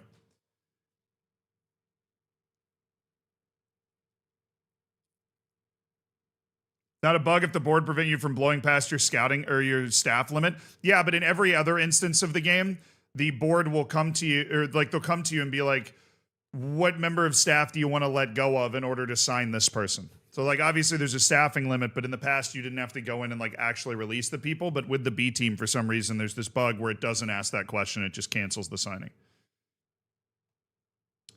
Okay, here's the deal. I'm going to give it time if it needs time. But if we get to the final day of registration and this guy is still considered foreign, then I think we use the editor. Because that would literally be 2 months. If we get to the final day of registration, it's almost 2 months of him having eligibility for Spanish nationality, which he is not using. All right, we had a scouting report. Oh, let's hit it. We should have some Wonder Kid-ish people on this list. Ivan Lopez, who's come through at Sevilla. Looks like a solid player. We definitely want to keep an eye on. Evan Hirto.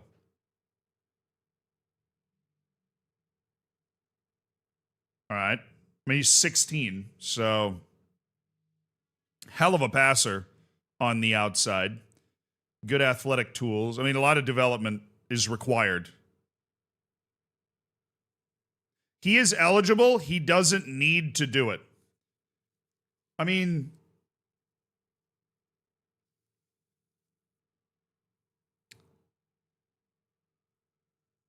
isn't it like a personal choice? Okay.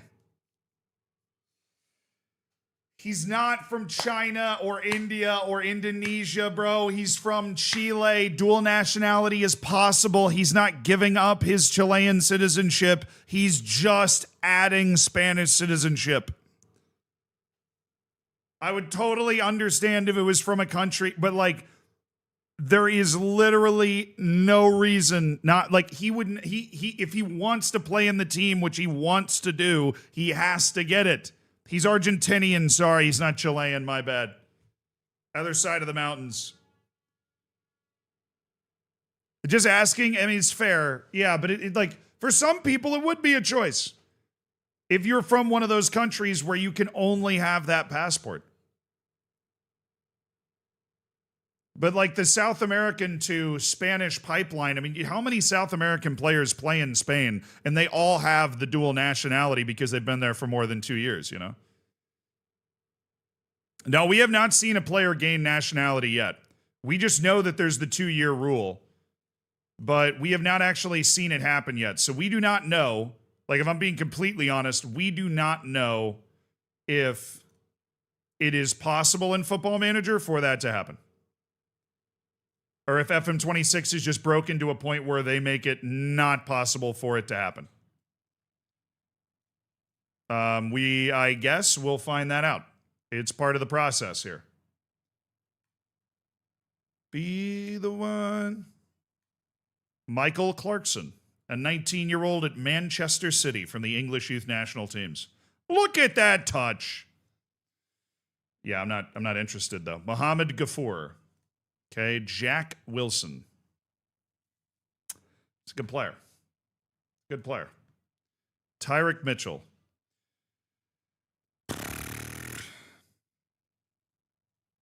Give me the scouting report. I caved. Give me the scouting report. Does Spain allow dual nationality? Yes. Spain has a 2-year rule for South and Central America. Basically like former colonies. Like if you're from Costa Rica or Chile or Colombia or Brazil, it's not a former colony, but it applies the same. It only takes 2 years to get citizenship in Spain. 1,000% worked in my saving. Ooh, okay. So you played a save in Spain. How long did it take, Harvey? How long did it take?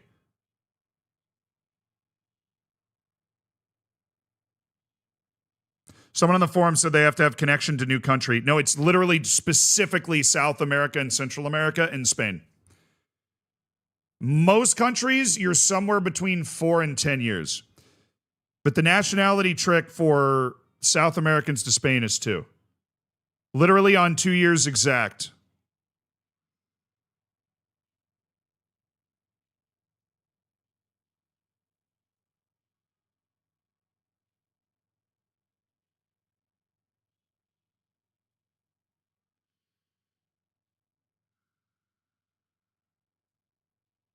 When did you start your save?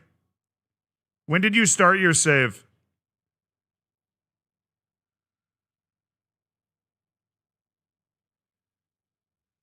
It takes a month sometimes. I mean, look, I'm willing to wait till the registration deadline, but there is no scenario in real life where these guys would not get the Spanish nationality. Like February.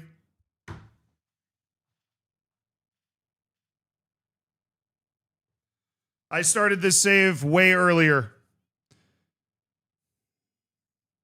And it might be a bug that carries over.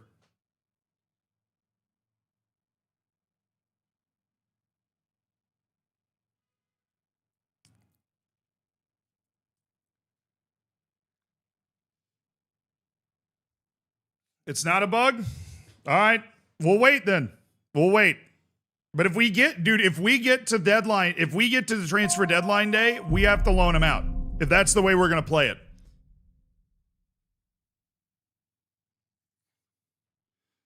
Osaroline, thank you for the 25 months. I appreciate you, my brother.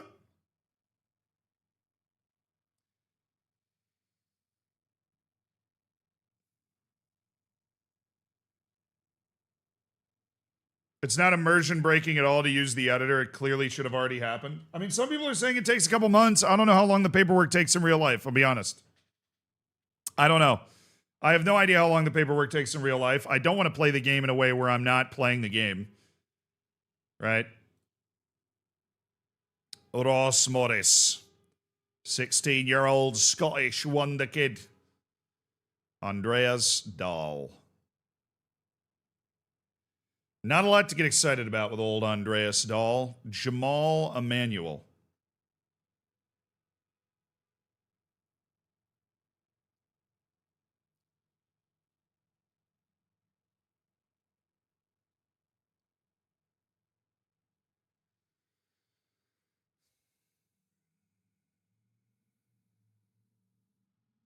They submit the paperwork before. They should just be Spanish, dude.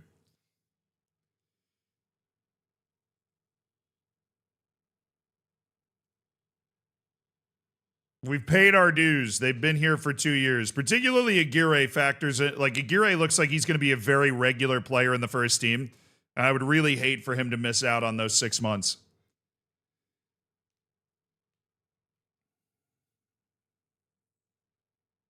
Yeah, there still should be an option to discuss it. Yeah, there should be something. Because it's a very important part of the game. There should be an inbox message like, he's considering it, he's filing paperwork. He doesn't want to do it, because if he says that he, for some reason, just doesn't want the citizenship, I'm selling him.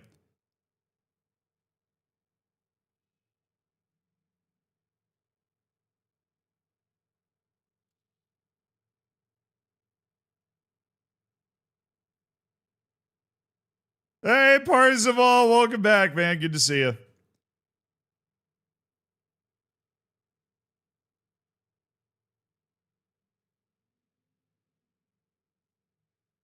All right. What are we doing, Jamal Emanuel? Throwing him on the Wonder Kid? What's Norway cooking? I mean, we just scouted the Norwegian youth national team. That's the reason they're all popping up now. Hector Chavez. Josh Moore.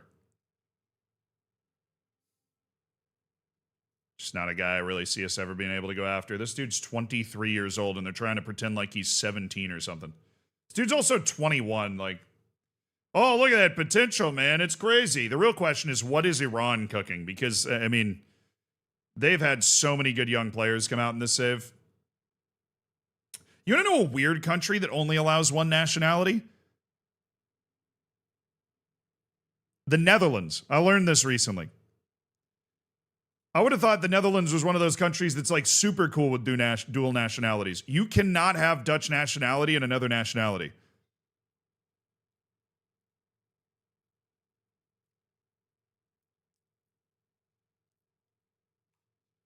That was news to me, man. Cucarea.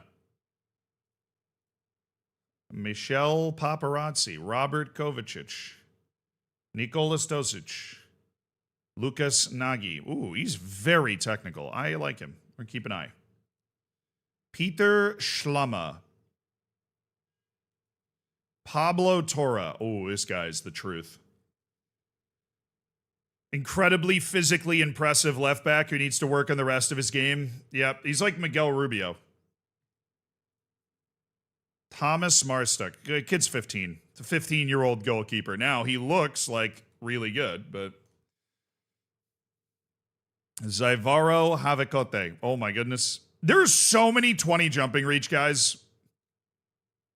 Zaivaro Havikote. He's fought! Dude, this game is so broken. I'm sorry. I'm having so much fun playing this game. This guy is 5'9" with 20 jumping reach.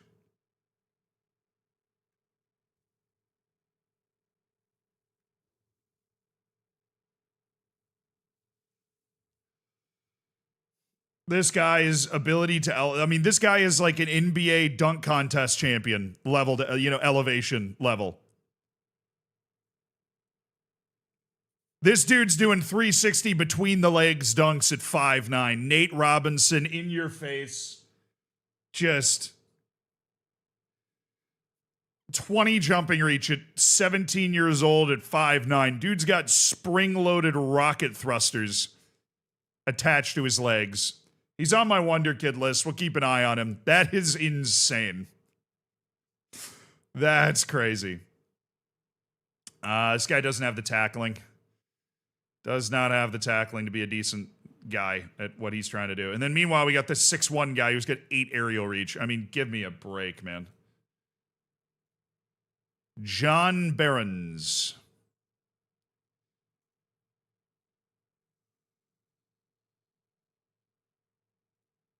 Andres Ruiz. 22-year-old River Plate left back. Pierre Ekwa. That's a very good player at Lech Poznan. Very good. I like it. Ugo Sloggett. Sure, man. Ugo Sloggett.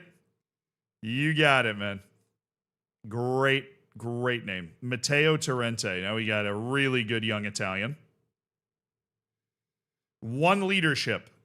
Guy is an actively negative presence in the locker room. Matt Storer. Sunday Uma. No. Nope. Flynn Strickland. No worldwide ever signed that guy. Dean Gordon. Daniel Hyman.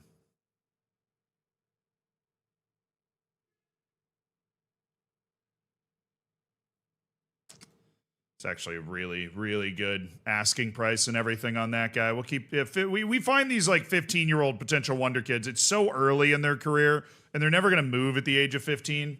So there's really not a lot you can do. Tamir Goldstein. Guy's just hard locked in the U21 team. Massive hero on the youth national team level.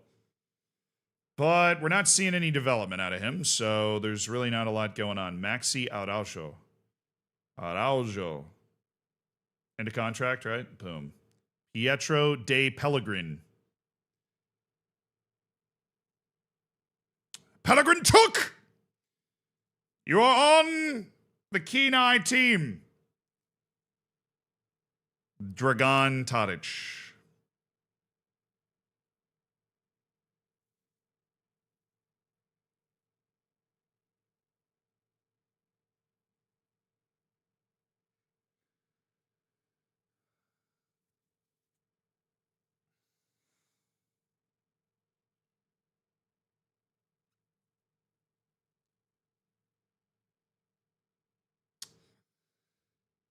He's fine. Nemanja Krsmanovic. Nice. That guy's actually not that good. Baskonia. Oh, that's Bilbao's youth team. Or reserve team. Oh, he's got 7 jumping reach. They're just begging that guy to grow at some point. Oyvind Olsen. Oh, 3 composure. Get out of here, man. 3 composure. I'm just never going to sign him. I'm never going to sign him. I'm never going to use him. That guy's fun. That guy's really fun. I'd love to sign that guy and loan him for 2 years in Spain. Have him develop Spanish nationality, assuming that works. Blendy Dodai. Okay. I mean, it's no Dua Lipa, all right? If we're talking name-wise, Joe Everett, unbelievable New Zealand player. And I have been robbed of being able to sign him the whole time. Malhammer. Mateusz Bean. I mean, I could just loan this guy in. Tino Lang. You suck. Pedrinho. Boo! Bad. Bad player. Boo! Hey, Sosa's getting better.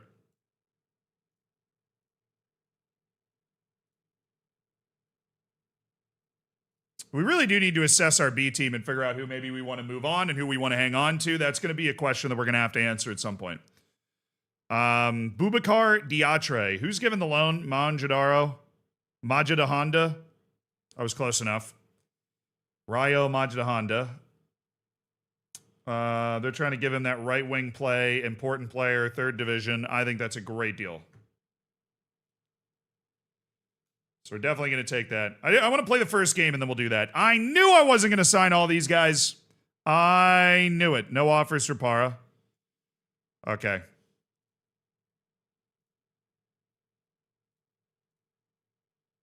No, I know I can get a better offer than that. Now, how about you?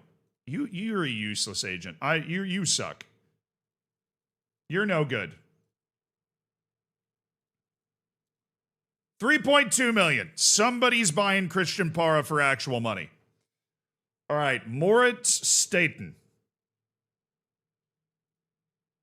See, this is what's supposed to pop up. It's just for the B team that it doesn't pop up.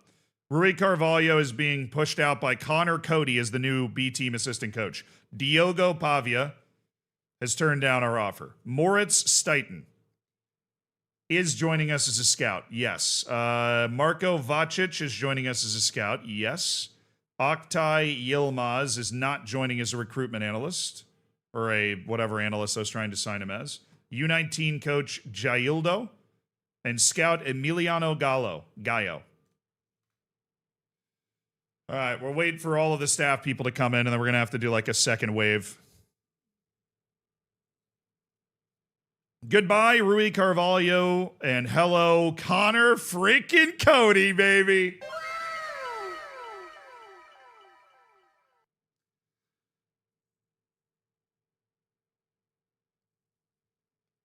Oh, huge neck crack. All right, Moritz Staten. Nice. Welcome in, Moritz. Happy to have you. Marko Vacic. Happy to have you.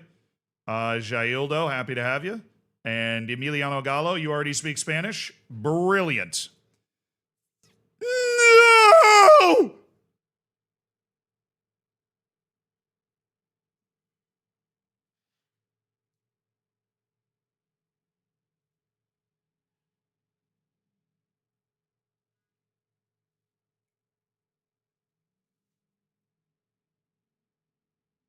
Our head of youth development re-signed with his old team.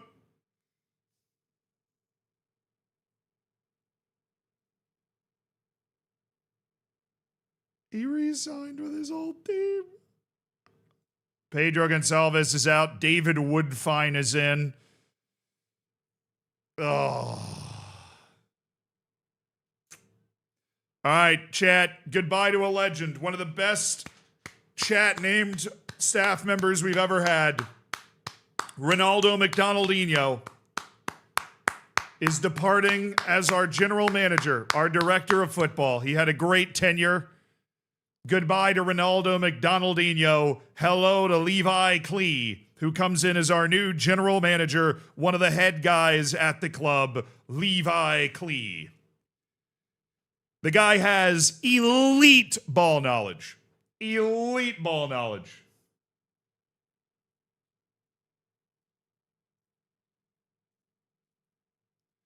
I cannot believe Stefan Hildebrandt. Bro, his new contract is like a fourth the size. It is literally a fourth of the size of what we offered him. A third at most. That's crazy work.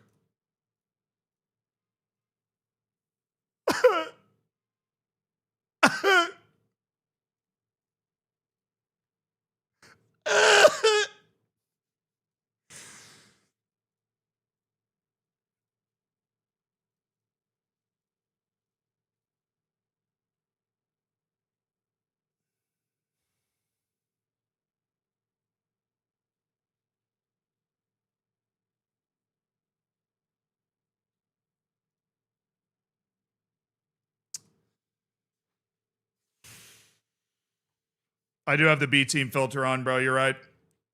I do have the B team filter on.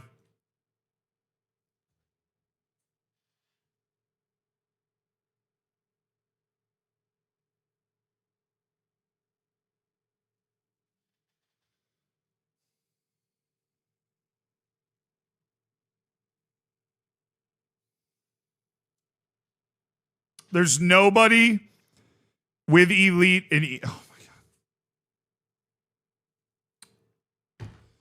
Hold on, I want to check something. There's another chance. There's a different type of person that can push us off this point. And that would be if we're just looking for a head of youth development.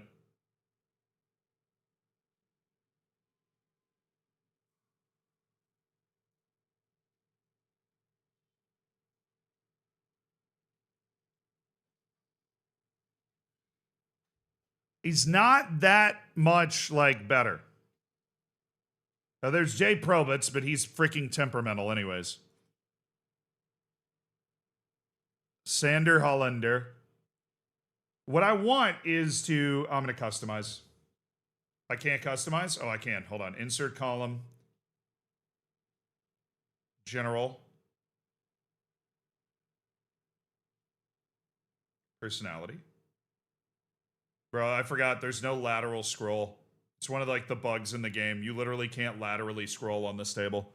It's such a simple bug, but you literally can't laterally scroll. Okay, so we're going to add personality. I'm also going to insert a column that should be reputation. Yeah, world reputation. Oh, that's in hidden. Oops. Nope.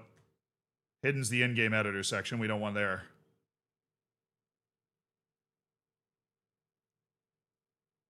Remove column.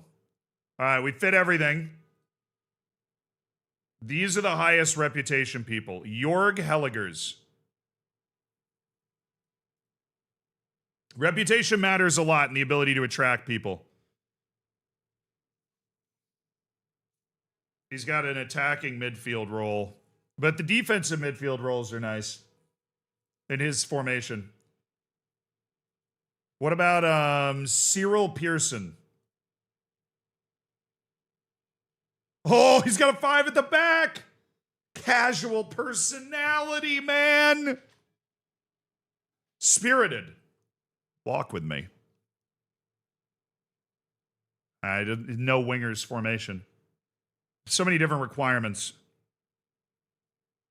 Mirko Benny. He's just not good enough for the job. And fairly determined.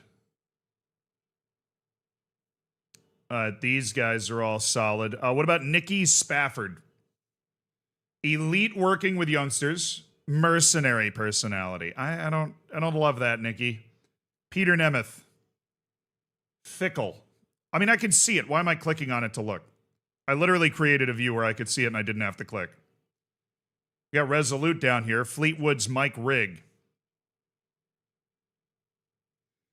I don't know. Yukio Takanaka. He sucks.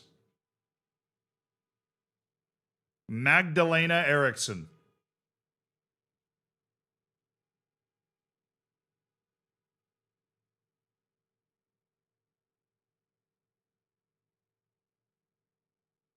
$144 caps for Sweden. She's professional. Tactical style is wing play. 4-3-3 DM wides. Got wingers, got, fullbacks, got midfielders in the right spots for us. The only question is she good enough at the job?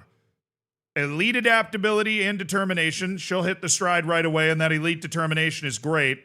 What I'm concerned about is that two of her things are goods.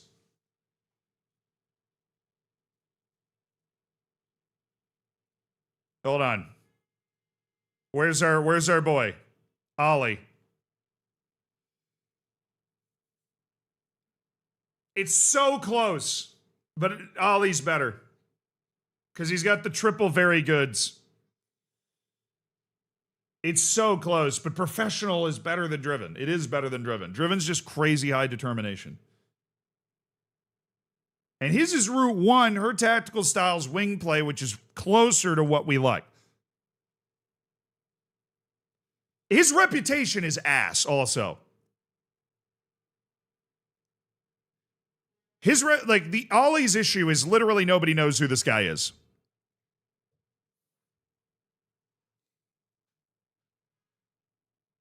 Ollie, nobody knows who you are, man. It's a problem. But he just brought in Alejandro Yuste. Yeah, his reputation is OnlyFans level. Fully obscure. Nobody knows who he is. He's not able to attract talent through his reputation. Why is reputation important? It is something that contributes to their ability to attract players.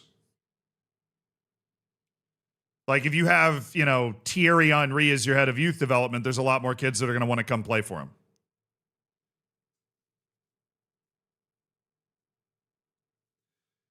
There is another argument to be made that she's going to get better.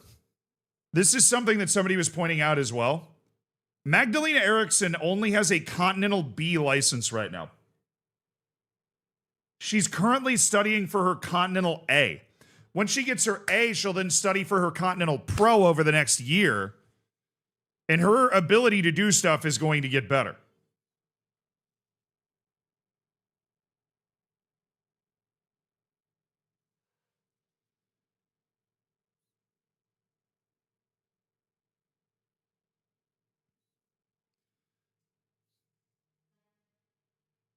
Yeah, she was playing at Bayern until 2029.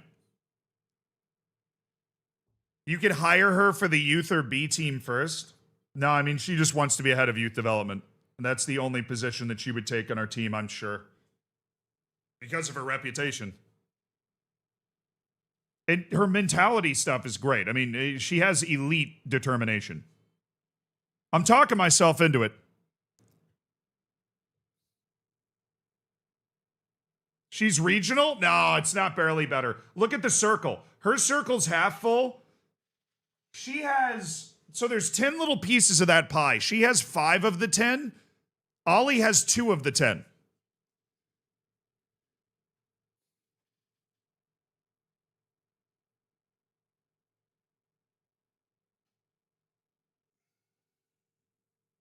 Check her club or previous club's youngsters. I think she was at Lillestrøm in Norway. And just went out of contract.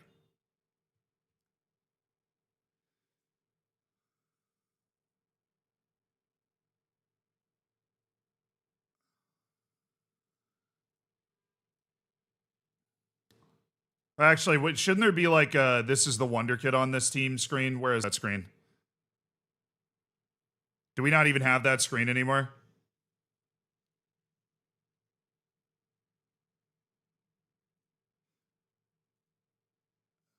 Yeah, she was the head of youth development for the men's team because it would be a different color if it was the women's team.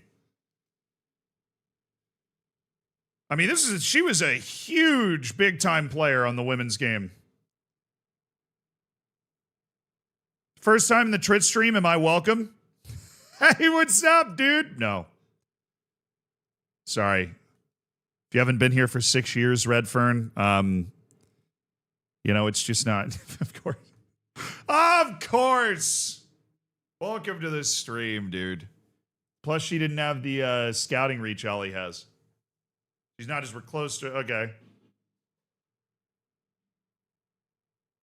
She didn't have the scouting reach Ollie has. You mean talking about being the head of youth development at Lillestrøm? Dude, it's the thing is, it's close. The real argument for Ollie is that his last youth intakes, like he's had the last two, have been just fantastic. I mean, his two previous youth intakes have been monumental. All right, we've got like dogs, whether it's Silvio Mustapic, Ifeanyi I signed, but Fernando Diatre, Leonardo Silva, Alejandro Yuste, Salvador, who I think is an absolute dog.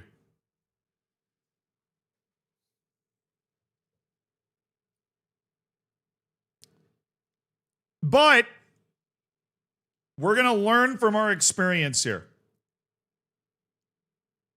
We're going to learn from our experience here. Our first head of youth development. Is he here? He's normally here. Are you here?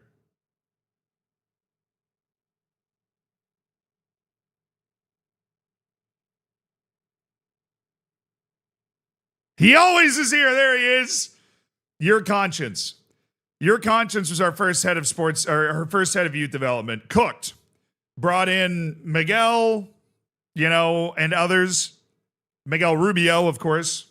Pedro Lopez, of course.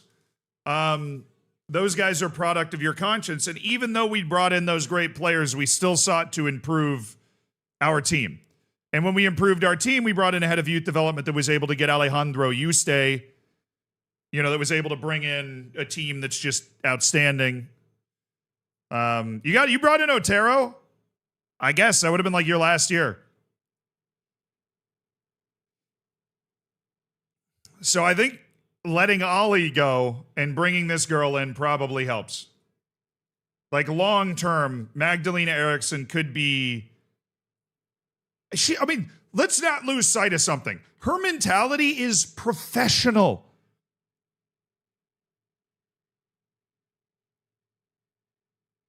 Professional. Sorry if me saying girl is offensive. I say girl and guy all the time. Those are interchangeable phrases to me. I've referred to Ollie as a guy a bunch of times. Not meaning to diminish. Exactly. I'm trying to support women in sports. Honestly, it's the personality, the fact that I believe she is going to get better, and the reputation that carry her, I think, over Ollie.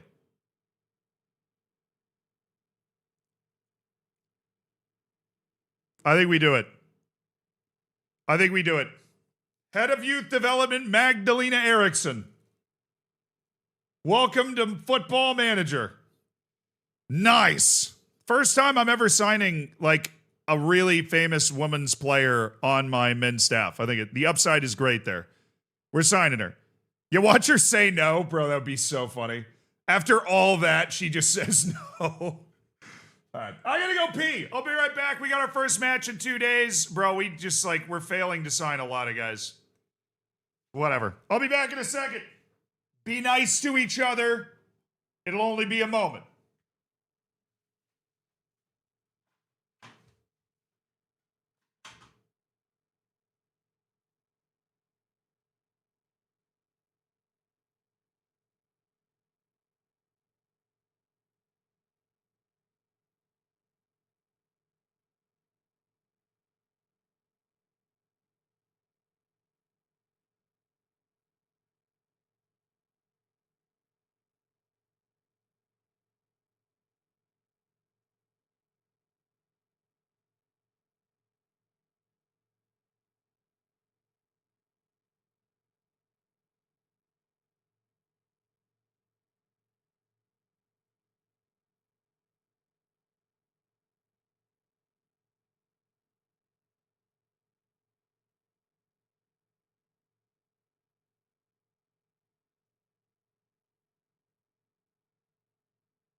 Let's not be nice to each other. How dare you? The chair, Bill Bella chair, the chair's words were so insightful. Chat, you want to know so this is obviously a new Bill Bella chair. You guys know I'm really good friends with Fractal. They sent me this incredibly comfy chair that they've been trying at TwitchCon for like 2 years, and I was like, I love this chair. The guys at Fractal play a lot of Football Manager as well. That's how I ended up meeting them in the first place. Great dudes. Anyways, the old Bill Bella chair is not here anymore. And it was one of the most New York experiences of my entire life, and I can't remember if I ever said the story. But basically, I don't live on the first floor, right? Living in New York, you basically never do. So I was headed to the elevator. I used to live in walk-ups. I live in an area with an elevator now, bless. So I'm walking to it's like this old-timey kind of tiny elevator, one of those. I'm walking to the elevator. I'm literally wheeling the chair to the elevator. And I run into this lady who's like carrying things to the elevator too.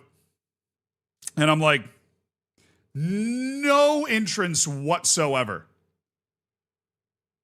No entrance whatsoever to this. I just go, do you want a chair? Like, I'm just going to throw this out. I'm literally taking it to go throw it out. Do you want this chair?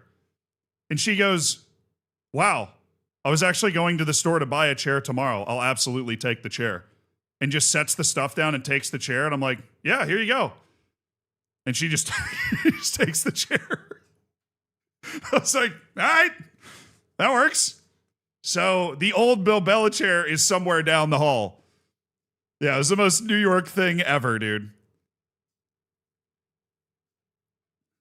Yeah, she just moved in down the hall with her husband, chat. Calm down. Yeah. It's a win-win for the chair, exactly. Chair didn't even have to go down a floor, man. And that was Stacy. We're stealing the chair back. We're stealing the chair back.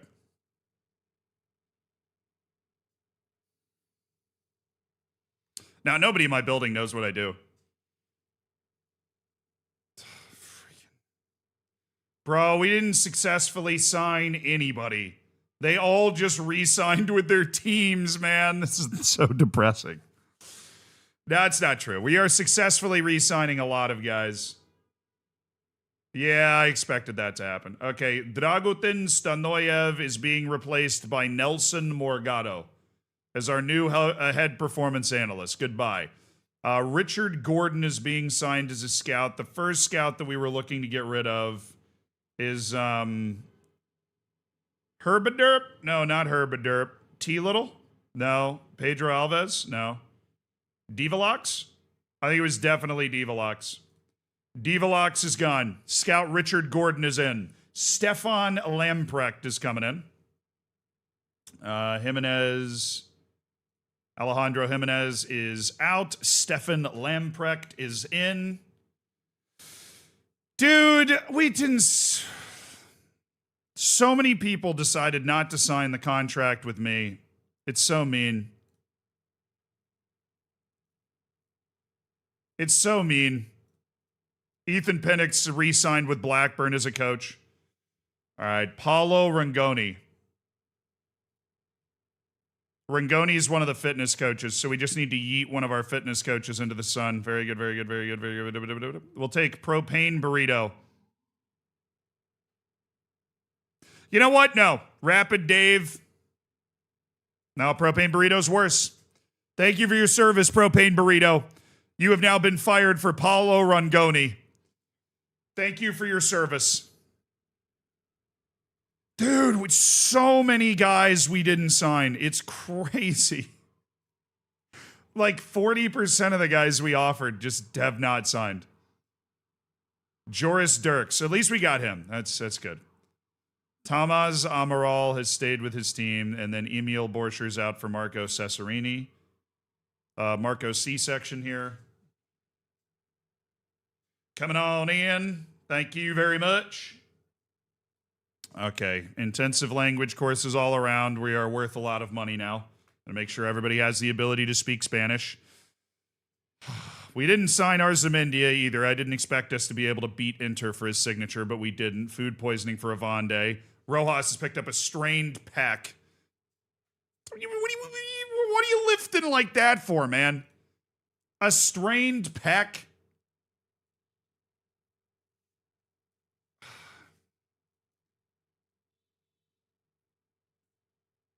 We still have a good number of staff members that are either going to accept or turn down our offers.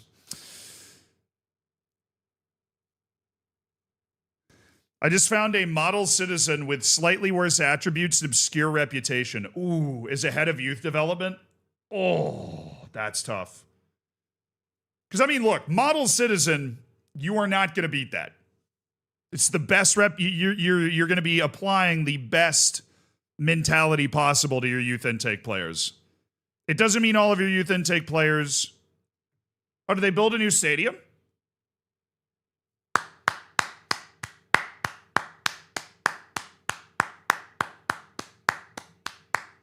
We are opening the new Racing de Santander Stadium. They just put together a new stadium. Congrats to them, man. Congrats to them. Real Murcia. All right, Salvador, I'm looking at that loan for you. That is looking good. Diego, no, he's 16. We're not sending 16-year-olds out. Unionistas. Boubacar Diatre, who picked up a pretty nasty injury at the end of his loan last year. But he's come out of that. He's now a belle of the ball on the loan circuit once again.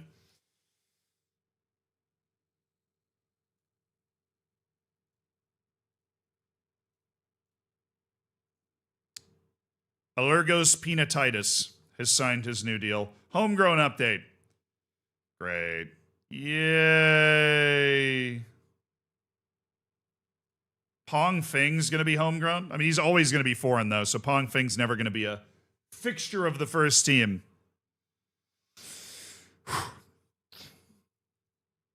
We are not going to have Aguirre or Joel Rojas for this. The former janitor, the center back.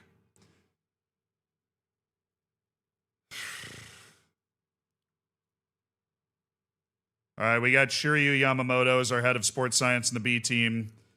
Avande's back in light training. Pablo Benevent getting a loan offer. I mean, how much? Where did we have him playing last year? We had him play 28 matches with the B team last year. I think we want to try and keep him with the B team right now. Thanks.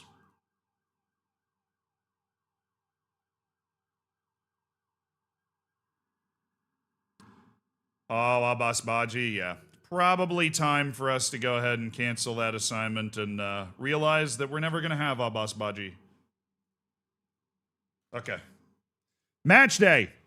The new season is here. Obviously, there is a lot left to happen in the transfer window, but now we got to go out and earn it on the field. We've got to make Europe this year, dude. We finished 8th, 4th, and 8th in our 3 years in the top flight. Heartbreak on the final day. You know, we had so much more to manage with us being in the Champions League last year. Got to the last 16. We got to the semifinals of the Cup. We won the Spanish Super Cup. It's not a lot of season tickets. 6,509. All right, in our 15,000 seat stadium on the north coast of Africa.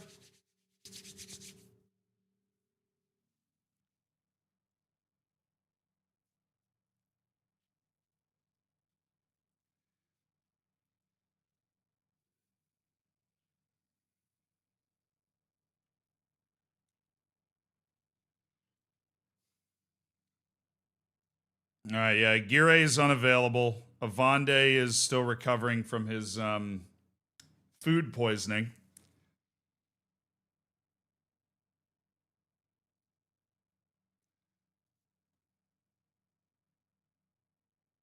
No, that's the right side. They're on the wrong side here. Now it should look normal. Okay. Don't worry, we're gonna kind of go through all of that. Majida Shimi is unregistered. We continue to see that there is literally no interest in him, which is a growing concern. Noonan and Rodriguez are going to be loaned.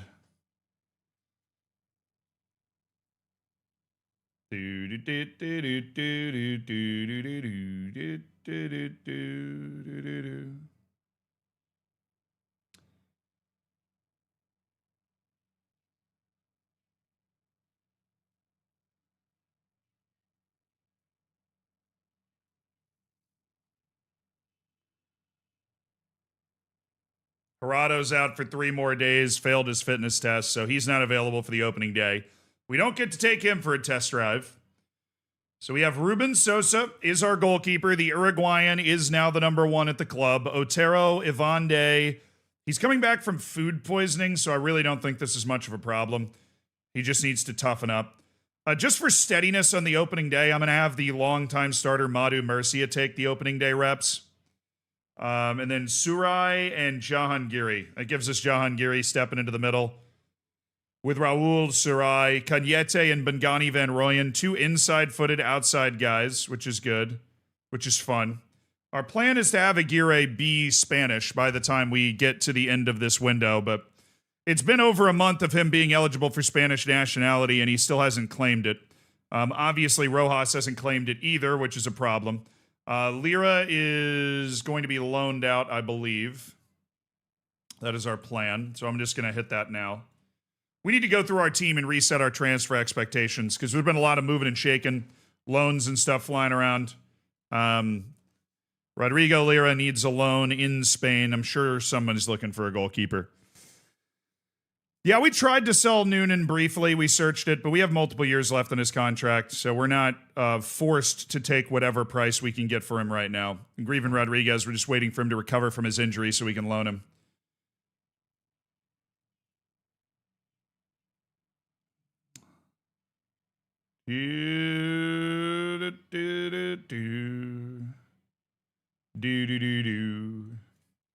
All right, so we obviously have the nationality concerns that we are waiting for. Not at club, we can go ahead and remove. That's our first team roster as we see it.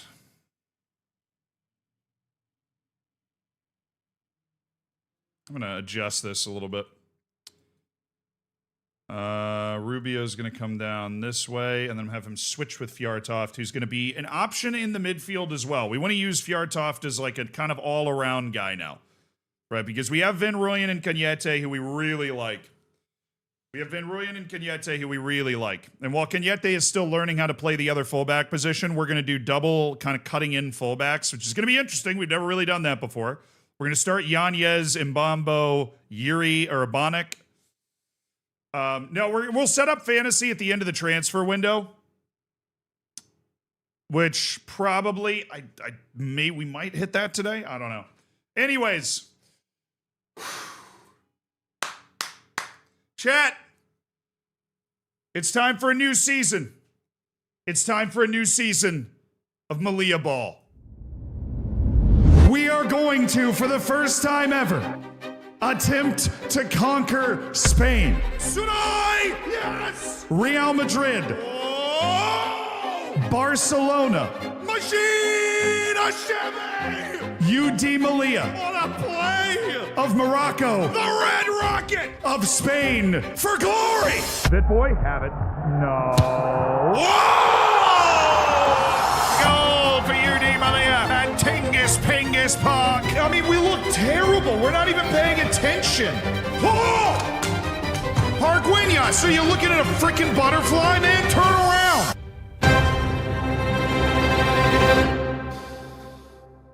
Oh, let's go!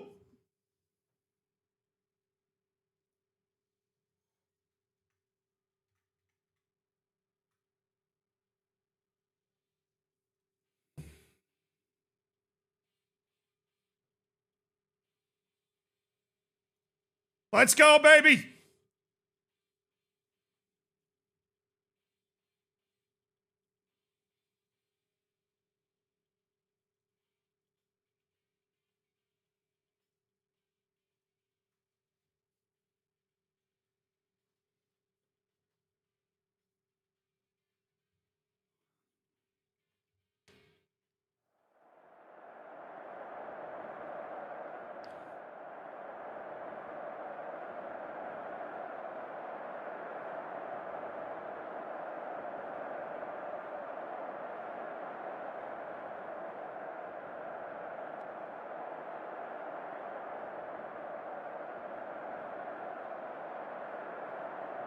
Let's go, boys. Here we go.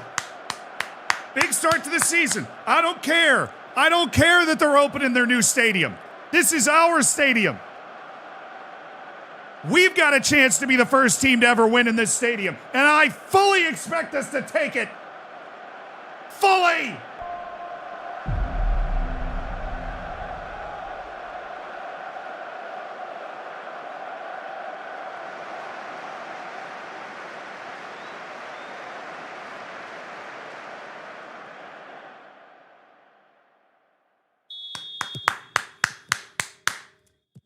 It's another season of UD Melilla football. What a pass from the captain, Kelvin Mbambo, leading them out of the tunnel. The club's vice captain overall in the armband on opening day, in front of the new big signing, Cañete.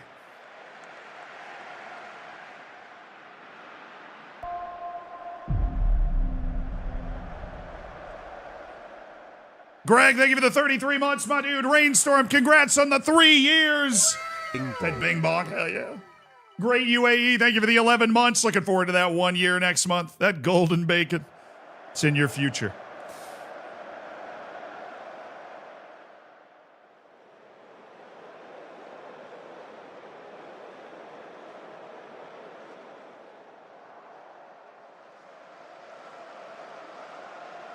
Let's go, baby.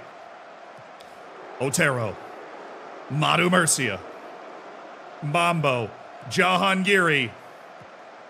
Quick counter press, good. Keep the ball in this part of the field, right here. Sudai, Jahangiri, Madu Murcia, Cañete, good ball, Urbanic!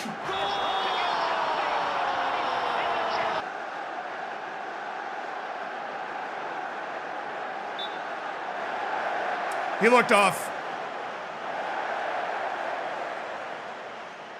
Come on, man. Come on. Yeah. Damn. Almost the first goal for the 19-year-old forward. Yuri Urbanic.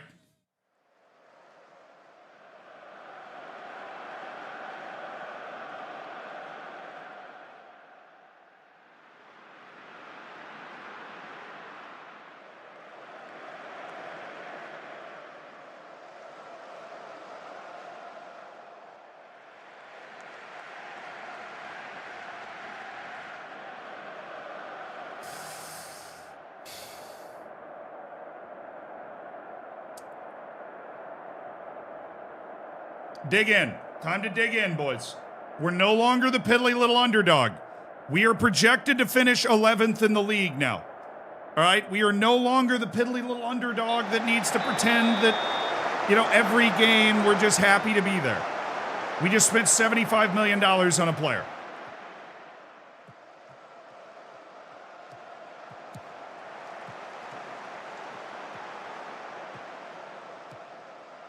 You're there. Yes, Madu.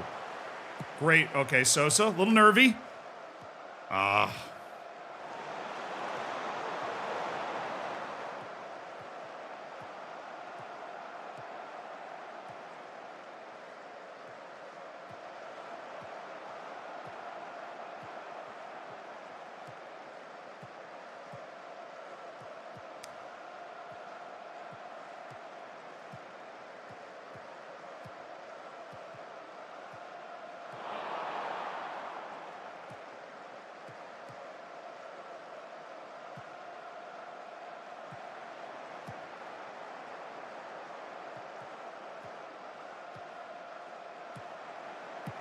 Away!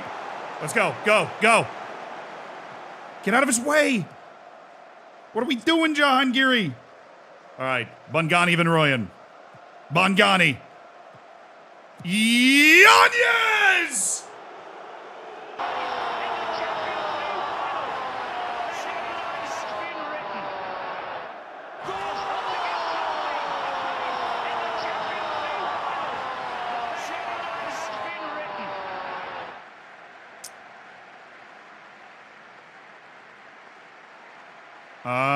It doesn't look like a highlight. Okay. I'll make my own. I have no idea what's happening. Anyways, we scored! Nice finish by Danny Yanez. Very nice finish by Danny Yanez. Well constructed. And now we've got those inside foot wingbacks. You have Royan, they're going to get to the end line and they're going to kind of square it up. Madu Murcia, Kelvin Mbambo. Jahangiri. Murcia, who's been good today. Cañete. Oh, that's a pin! Oh, Yo! Oh, baby! Cañete with the little sugar, the little spice. Everything nice.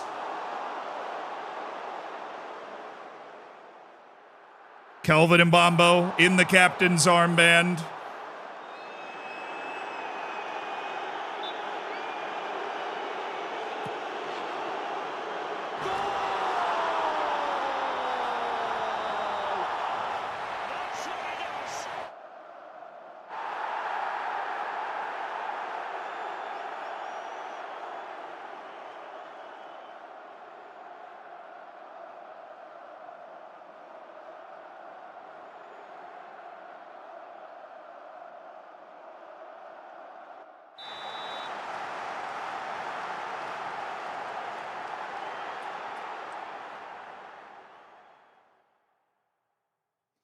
Mbambo.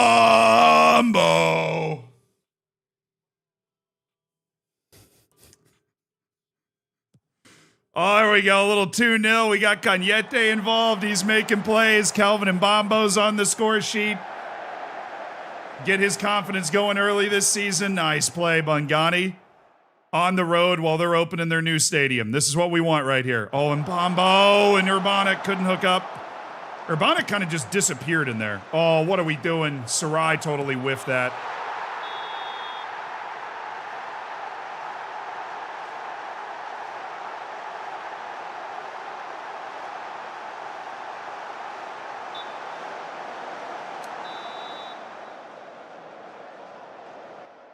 Like, I thought we were in position to play this. Danny Avande kind of got caught with his pants down a little bit.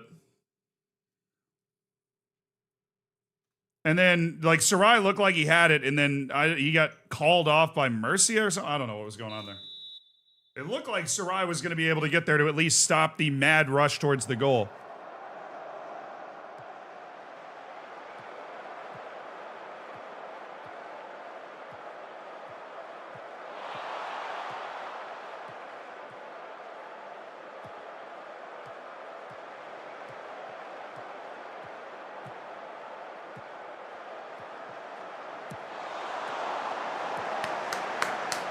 Good save, good save, good save, good save.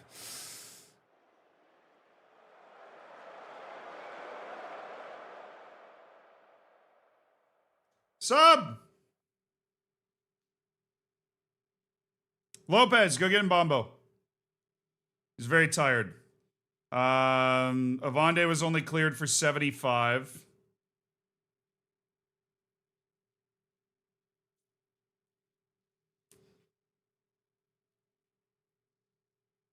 I don't really want to throw Gutierrez into this, though. 1-goal game. Seems like a bad idea. Duran, go get Sarai. Go get him, please.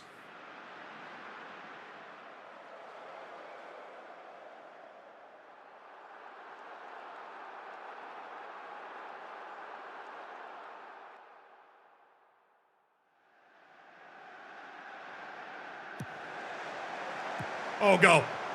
Oh, go, you pace merchant. Run. Run, Pedro. Why are we letting him back into the play, Pedro? What the hell? He's off. He's got to be off. There's like no way he's onside. Thank you. He was way offside. But, I mean, seriously, what are we doing there, Pedro? Just get it and run, man.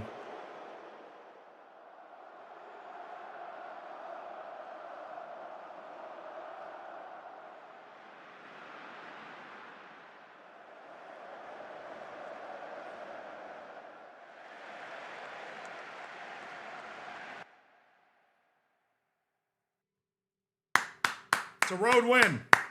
That's a road win to start the season, chat. That's a road win to start the season. That's a road win. Nah, I'm not going to make our back line shorter late in the game. It's a good thought to move Jahangiri back, but he's the most offensive center back we have, right? Great job by Cagnette to draw a penalty. Gutsy, tough result. For who? Patrick?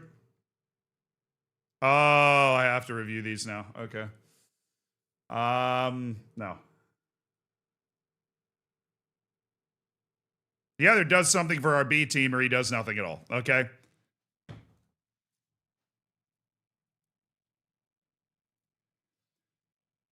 Now, first team.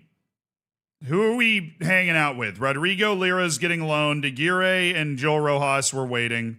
Greven Rodriguez is getting loaned because he doesn't get nationality for 6 months. Somebody donated $5 on YouTube, by the way. Joseph, thank you for the $5. Does the fact that you play and practice on the continent of Africa break the game citizenship programming? I don't think so. Because we are like in Spain, and I feel like that's a very clear like 1 or 0 thing in the game. Where like, you know, we're a Spanish team just in the game. So I don't think it would have anything to do with that. The way the game is made and everything. Ty Noonan, we are exploring. We would obviously love to explore a transfer, but I think right now we are going to explore a loan.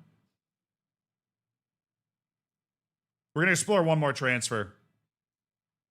And then we'll explore a loan.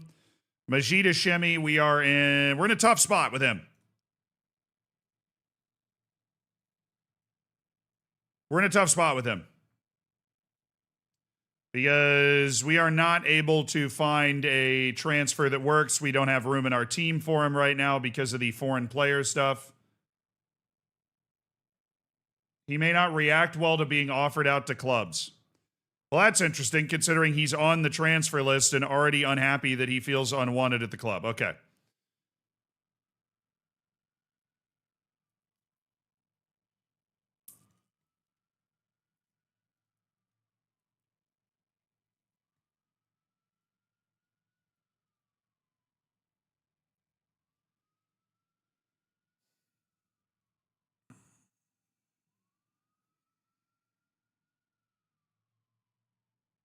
He would be very interested in speaking to other clubs.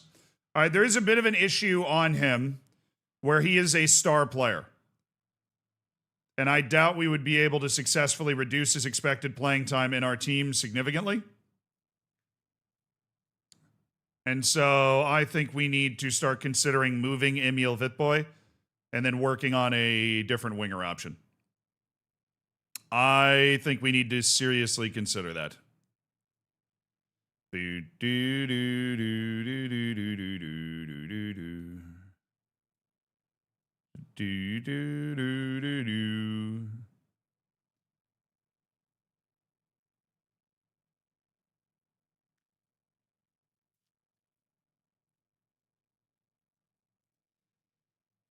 Do do do do do do do. All right. Now, what are we doing with the B team? Members of the B team that are currently at the club. First of all, we do have a solid contingent of them that are transfer listed. Bobby Markovsky, I think we seek a mutual contract termination. I don't believe we are going to find any intermediary offers. Good talk. Good talk. Alejandro, we do have interest. Panagiotis, Sutsikas, we don't have interest. And more importantly, we have no belief that this guy can get any better. We have not seen any indication that he can get any better. We are going to not be able to intermediary him anymore. We are going to loan him. See if we can find a loan for Sutsikas. Alejandro we're already working on. Parra we're already working on. Marcin Zabrovsky.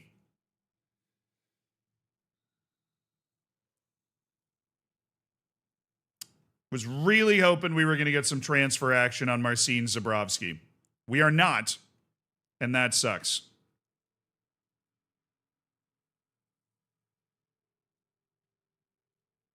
I'm okay with that. Let's go for it. Cool. He is not a big wage demand guy. So there should be a pretty consistent offer out for Marcin Zabrovsky. We're just going to offer him out for 2 weeks. Nikos Kourintzis. A lot of people are looking at loans for Nikos Kourintzis.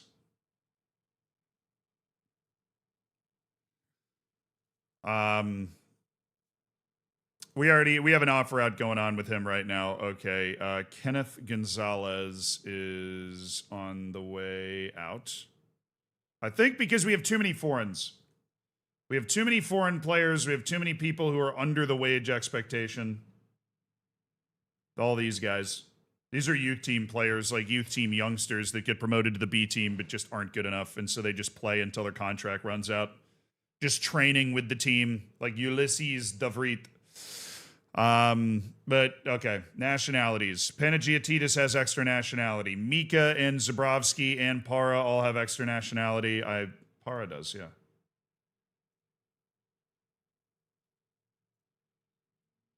Yeah, okay.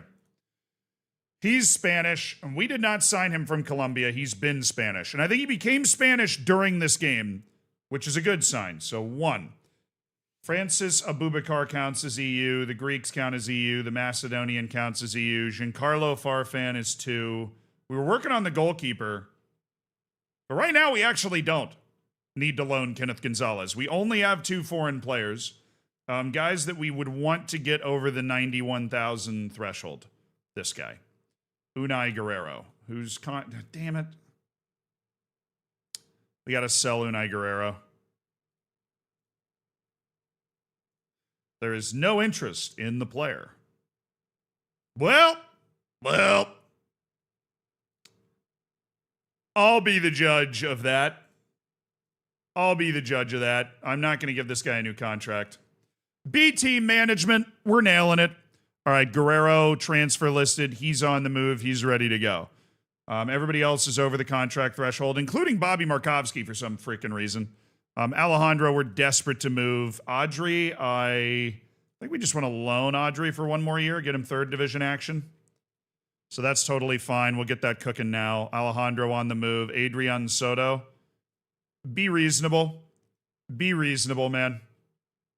No, you're not going to be the first team cup goalkeeper. No. Salary after reaching career club league games. No. 5.5 is fine. You're not going to hit that. Okay. Just take that deal. Adrian, I will keep you. He's shown improvement. He has gotten better since we signed him. Armin Mika. Well, I'm not going to keep him. He has no future. Nobody. You know what? Hot diggity dog, I will take it. Give me the offer this afternoon. We will sell Armin Mika for that amount of money.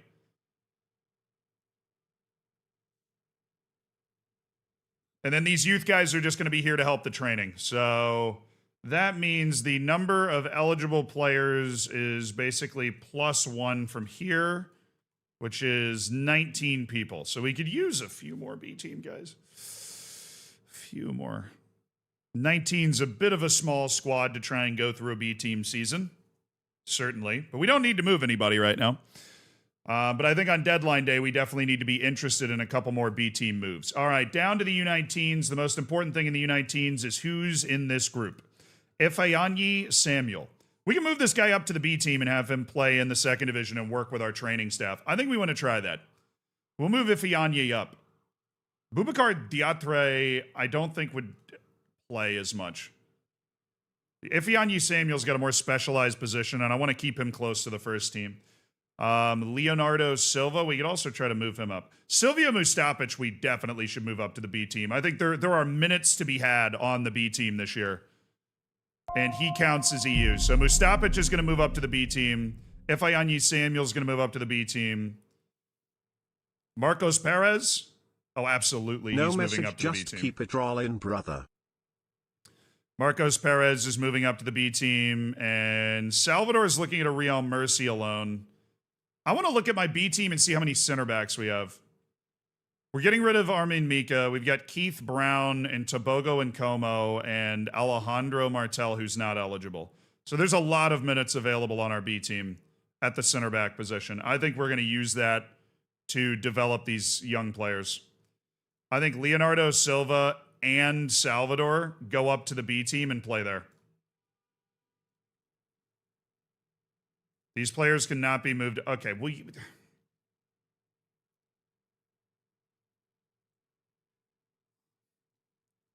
I'm just going to cancel the transfer out, okay?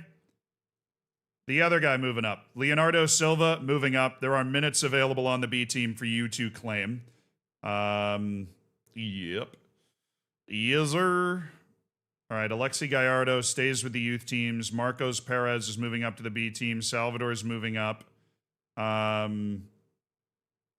Fernando stays with the youth team right now to continue his development. Alejandro, you stay right now. The kid's still 15 years old. He stays with the B team to continue his development. Or the U19s. A lot of teams flying around. Now we look at other older guys down here and see if we might be able to move them up. Now, of course, the issue with these young players is the contract. We're going to have to give them new contracts. We'll check that out. We're going to have to give them new contracts. Why are you not sending players out to your affiliates? Because...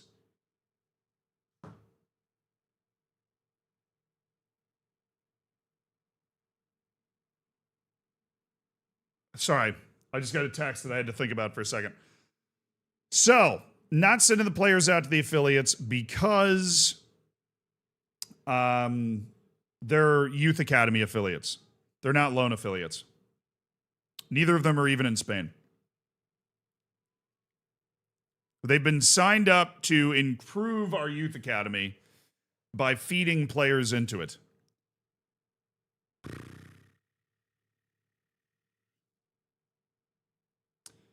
Victor Medina. All right, Medina. Oh, Pablo Revert. Yeah, Revert, totally B team. Pablo Revert is totally B team. Victor Medina's loan. We're going to list him for loan. Yes. 17, nothing there. 17, nothing there. 17, nothing there. Absolutely nothing. I don't believe in him at all. Kamal Shawi, I don't believe in him at all. Robert, there's zero belief in my eyes. Just got to cancel Salvador's loan. Leonardo Silva already moved up. Rafael Araujo, loan list. Fully loan listed. Araujo, no. Mustapic moving up. David Corral. We transfer listed this guy, but we have not attracted any interest. He's under contract till 2034. I think we take him off the transfer list and we loan him. I think we try and show people that he's a decent player for 1 year, and then either he improves a decent bit and we involve him in the first team, or he doesn't and we don't. Then there's Kevin Castro, 18-year-old Costa Rican kid that we brought in. We're going to have him on basically a delayed development stretch. He kind of just got here. He's working on being Spanish. We're going to give him a year with the U19s team, and then we're going to move him up to the B team and see if we can start. I mean, loan him out for a year, and then maybe he's a B team player. One of those guys we just got for good value. We were kind of hoping he would be better than he ended up being. Okay, advancing. Hello. What do you want?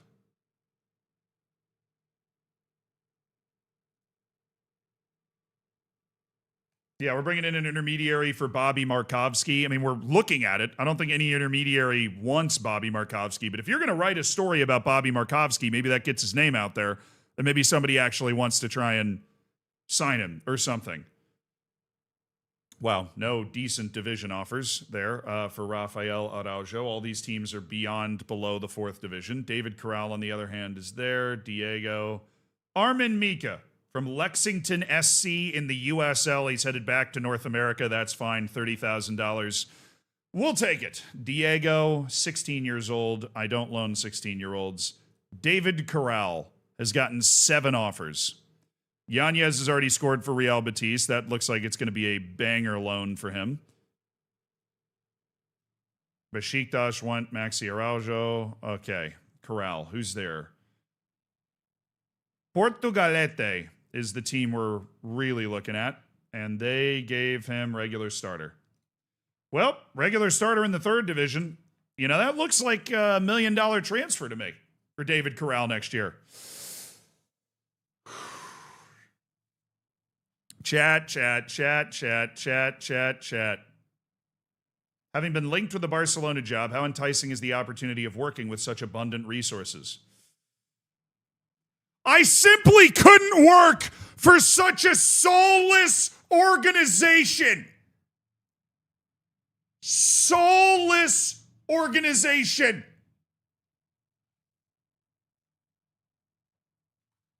I simply couldn't do it.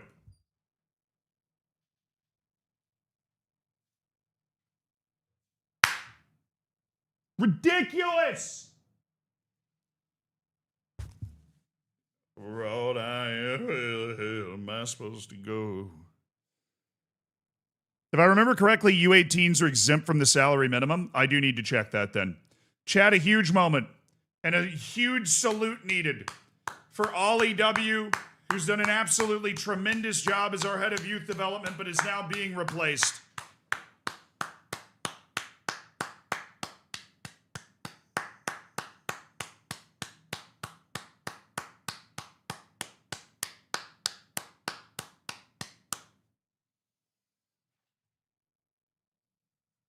In your eyes from old blade. Do. Ollie W is out and now in Magdalena Eriksson.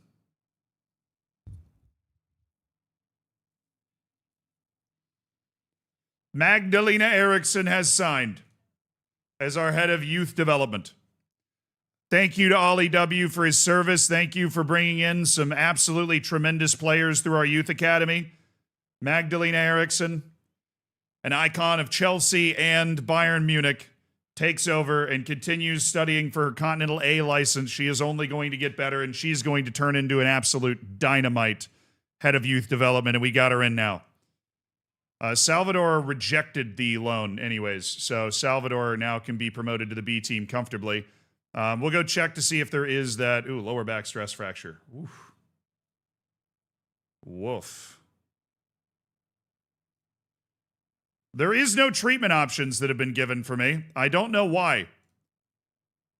I don't know why I'm not being given any options here, but I feel like I should be given those options. But they're not. Yeah, he's just going to be paralyzed now. We can't treat him. So that's great. Let me go to La Liga real quick. And then that's not going to work. La Liga, and then if I do that, I can go down to La Liga Dos. Where we're, Melilla B. Oh my goodness, we've already played 3 matches. Dude, what are we doing? For real? We beat Cordoba 5-1. Who played in this game? Panagiotidis, Carrasco, Daniel, Gonzalez, Parra, Farfan, Patrick, Brown, and Como, Salvador, and Diego. Nice, dude. Nice. Good team. Our goalkeeper was Diego. It's a kid we brought in. I'm really good at coaching up this B team, dude. Farfan balled out. The Peruvian on the left. All right. Point being, Salvador can obviously play. So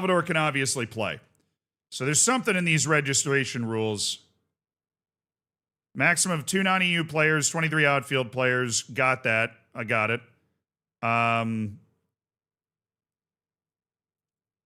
Where's the contract stuff?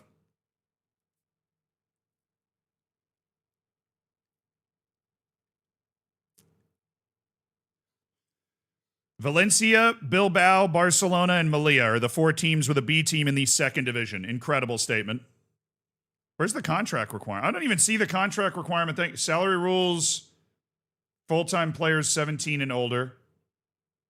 No, there's no age exemption, dude. Do I have Salvador on that?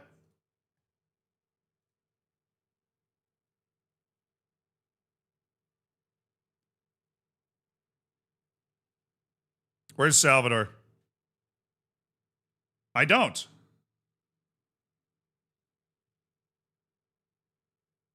It says for registered players, but maybe if they don't have to be registered.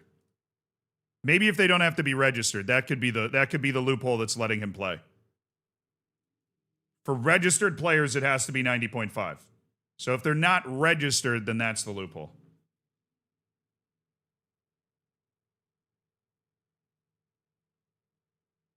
Maximum squad size is 25. Players can be registered. Players can be registered between these windows. Registered players pick up a long-term injury. They can be replaced. Players signed on free transfers can be registered at any time.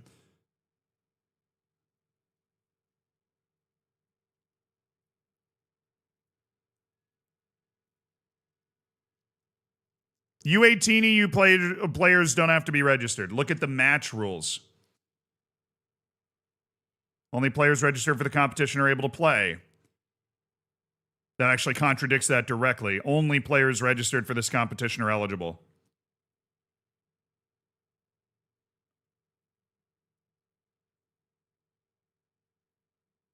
Salary rules, 90,000.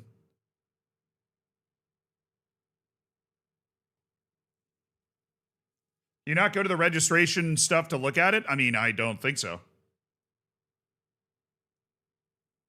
Is there a registration view?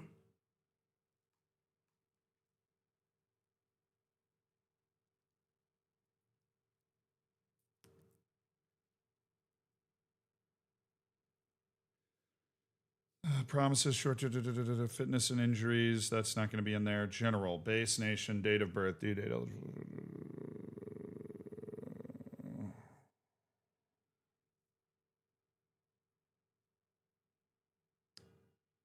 Not going to be international. Squads just playing time, happiness, stats. Not going to be in training.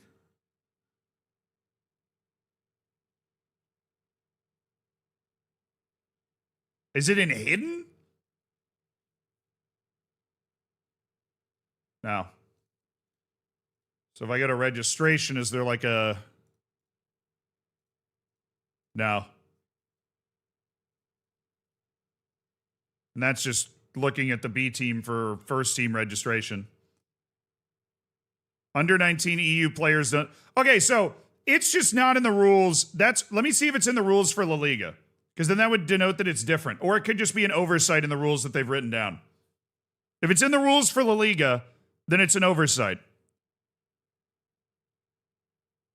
It's not. It's not in the rules for La Liga, and yet they don't need to be registered. Under 19 non-EU players do not need to be registered, and they are able to play. It just doesn't say it in the rules.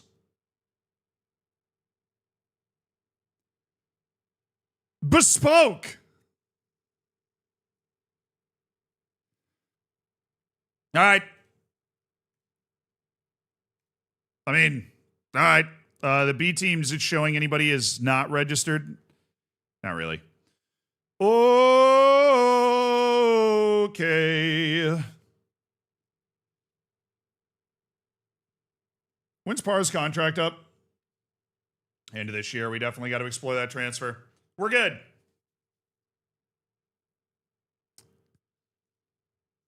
Don't forget to change the view in the registration page. Oh, please make an offer. I see you sniffing around. Oh, please.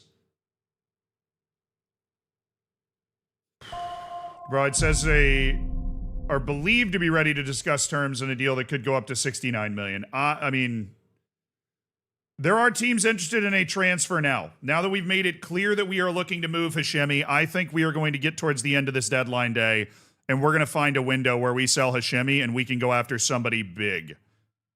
We can go after a very large fish. Mirandes have made an offer. Oh, nice. David Corral with 2 first-team offers in the 3rd division. Absolute banger for David Carell. All right. I love where our B team's at now. I love where our B team is out now.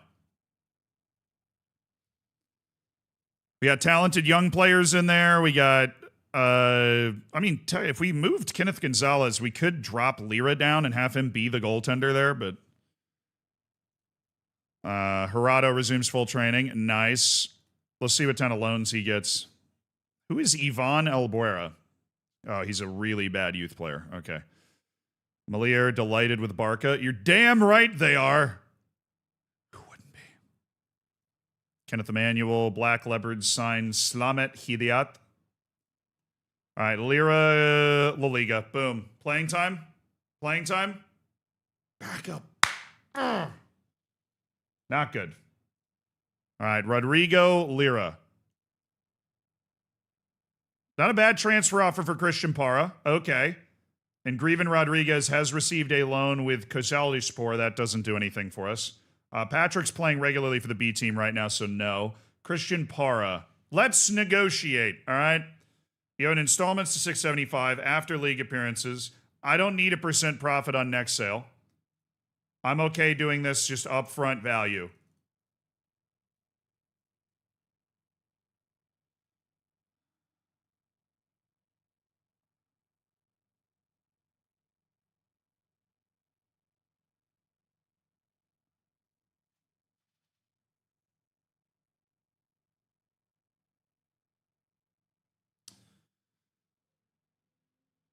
It's a guaranteed sale of just about $2 million for Para. Paid out over the next couple years. Now, Para, look, you guys have probably forgotten who Christian Para is. He's like a decent player. He's a guy we legitimately had hopes would turn into a first team player. And there's still obviously the option for us to just keep him in the B team for a couple of years and see if he adds a little bit more to his technical side. Because he's not a bad player.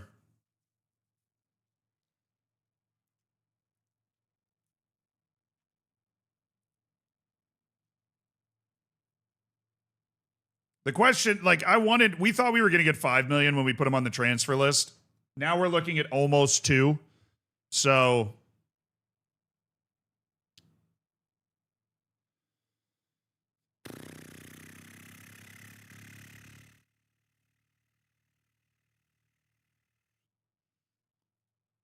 I'm gonna take it. His wage demands are probably gonna be over $1 million when we go back in for a new contract. So I'm gonna take it. I take your deal.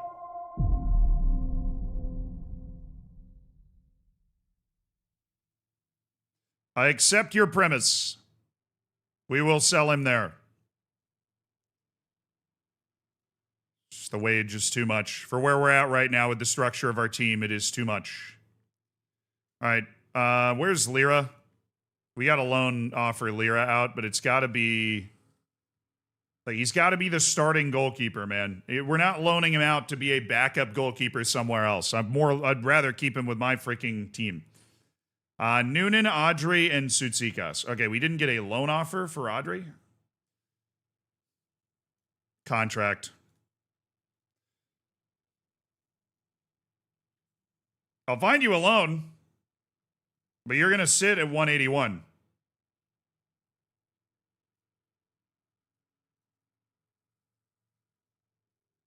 And I am going to have full control over that contract. Okay, move that up as much as you want. You're not going to get around the first team.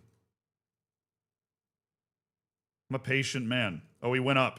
I've angered him.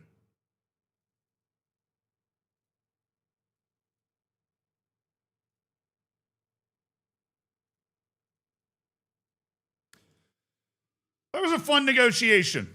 That guy was not bad at negotiating. That was a good back and forth right there.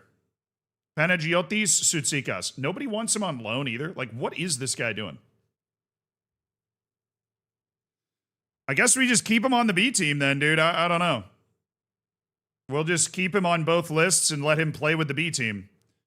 Meanwhile, Ty Noonan, 40 to 50 million valuation. wanted on loan. We did not get any transfer offers for him, so it's time to offer out Ty Noonan for loan, which always starts an absolute feeding frenzy. And with Hashemi on the transfer list, I'm expecting to get offers, and my goodness, Fjortoft, what the hell is it now? Intermediaries unable to find offers for Majid Hashemi. Very interesting. Interesting saga developing around Majid.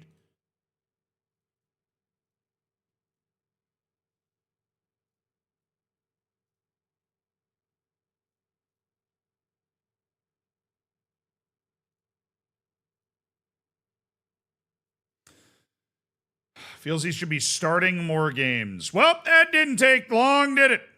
Well, oh my God. Important player. You're not. You're not.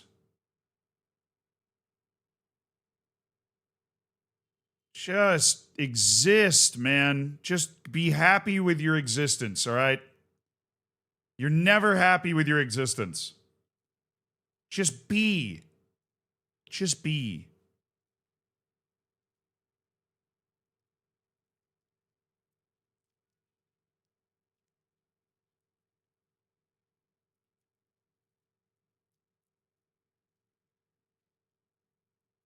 Right when I was okay, right when I had accepted Jonas back into the team, I won't be able to give you what you want, so it looks like I'm going to have to sell you, honestly.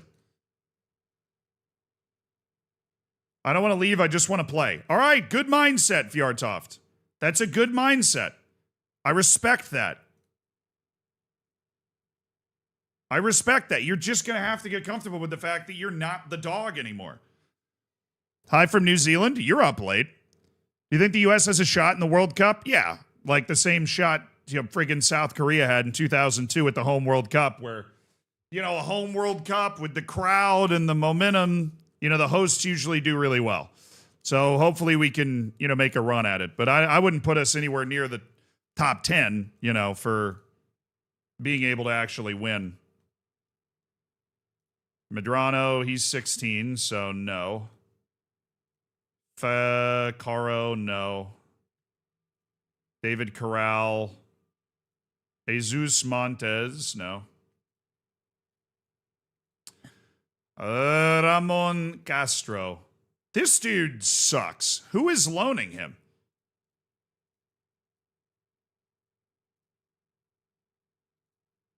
How bad are you guys? Sure, man. Yeah, I'd love for him to play in the professional level. Pau Plaza, who's the backup goalkeeper for the B team. First choice goalkeeper loan opportunity with Silva in the 4th division. Yes, I still believe in Pau Plaza's ability to develop. And Christian Para.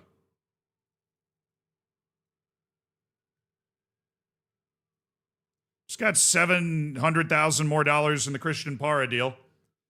That's $2 million up front. And then, it escalates to maybe $3.2 million, which is the value that we were looking at initially. So I'll take that. Corrals offers. Real Union's also 3rd division. So we'll go ahead and take that as well. Linares is 4th division, so we're going to go ahead and say no to that. That's not bad. That ain't bad. Could have gotten much more. They bullied me in the last negotiation. I'm happy we got $700,000 more. Because they came back with what I had proposed initially, and they were like, oh, this. I was like, really? Filippo Ranocchia. I think he stays on the maybe list for another year. Owen Jene of Union Saint-Gilloise. I'm not going to spend that money on him. Lucas Schouten.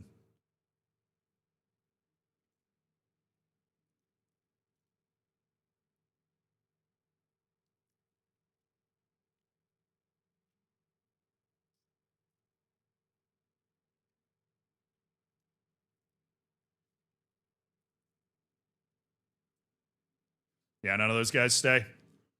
Not loaning Nani Hughes. Would loaning Hashemi to the Prem make sense and get his reputation up? I mean, yeah, if we could just snap our fingers and have him loaned out to a good Premier League team, then yes. But right now, there is a budding interest in the transfer right now. So I'm intrigued by that.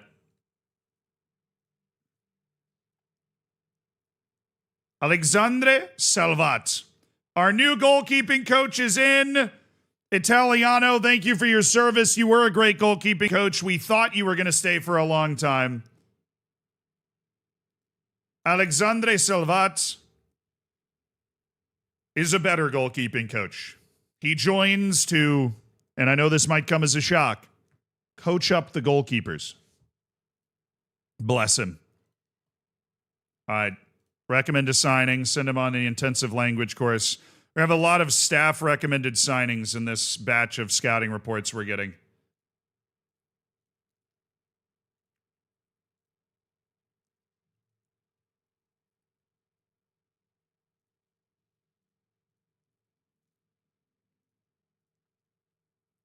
No. All right. We're going to take the step we often take in this situation when a 16-year-old's attracting a lot of interest here. Jesus Montez, we are not loaning you. Rafael Araujo, Linares is 4th division. Professional. That's all we needed. Araujo does have the potential, and we will send him out on his first loan of his career to go play in the Spanish 4th division. All right. Now the loan offers are coming in from Noonan. DeMeyer is still fighting with Juve.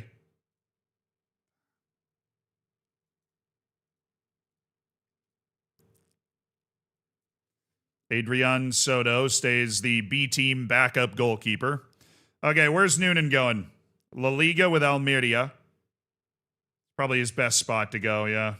No Bundesliga offers, really? Almeria and Valencia are both giving him potential playing time. I mean, he's a good player.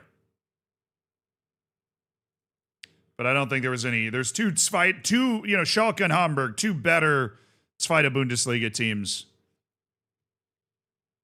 So that's where we'd want him to go. Valencia or Almeria. Okay. Those are both Valencia's squad player, Almeria's regular starter. So we'll have him go to Almeria, have him play in La Liga and show off his ability at that stage. All back up again, man. That's just, it's not what I'm asking for. I thought I locked it that time. I thought I locked it. Did I not? Am I hallucinating? First choice, lock. Got to be a first choice goalkeeper on loan. Loaning out somebody to be a backup is just the stupidest thing ever. I want Lira playing in the Spanish 2nd division, Spanish 3rd division. And I want him to be happy about it. All right, Boubacar Diatre. Looked like he was making huge strides before he picked up an injury at the end of his loan last year. We did a little 6-month loan out of January. He's still 17. Now he's headed to the 3rd division to be an important player. Ooh, Ange Postecoglou's in a bit of a showdown. Pressure building on Ange during the Redouane Boufia drama. Redouane is unhappy his transfer was blocked. He wants to leave. The starlet Algerian winger in a standoff with Ange Postecoglou trying to leave.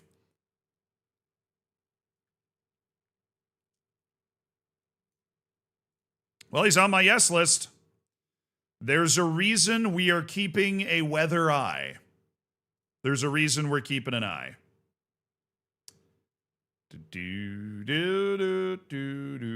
There we go. All right, Ruben Gerardo's back from his injury. Hallelujah. We'll file him in right there. Still waiting on Aguirre and Joel Rojas.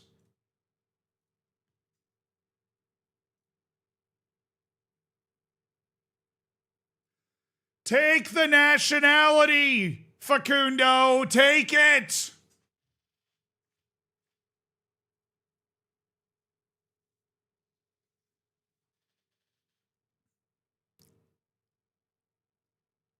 Skyloop, thank you for the 10 months of the prime, my dude. Tango, thank you for the 19 months.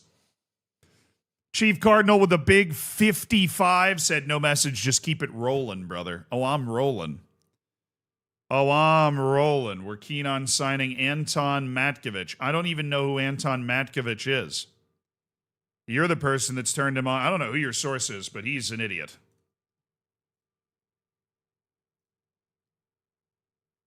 All right, he's going on the unavailable for loan list. Stop offering my 16-year-olds. Stop it. I'm saving myself the inbox messages. Alvaro Pose. Well, he's one of those B-team promoted guys that's like not eligible even. Remy Nikolai.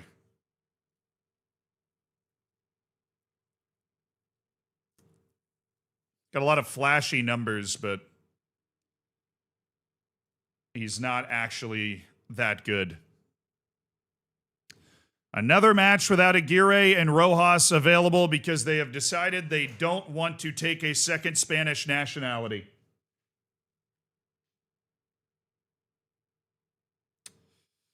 You wait for nothing? No, apparently some people have said that it can take a few months. And I'm trying to play the game the right way, man.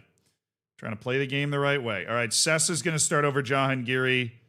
I like the way that, Mercy had played in that opening match, so we're actually going to let him rip with that right now. We're going to move Jahangiri down here to be in that position. Okay. Bangani Van Rooyen, Cañete, Otero, Murcia, Ivande, Sosa, Sudai, Sessa, Yanez, Mbambo, Yuri Urbanic. We did not get a lot out of Yuri Urbanic this time around. But we do have a full team, which is nice, considering we are still out a couple of guys right now. All right, Francisco Sessa, show me a little something, man. Show me a little something. Show me a little something. I want to see what Sessa can do. Jack, thank you for the 2 months. Been watching for a few months now on YouTube on delay, so I won't see this sub message for a few days. Currently on Friday's stream. Fair enough, dude. Thank you so much, Jack. I hope you're enjoying the YouTube episodes. Have fun and enjoy the match, man. We're opening Tingus Pingus for the year. First home match of the season, and it's a nice big one against Valencia.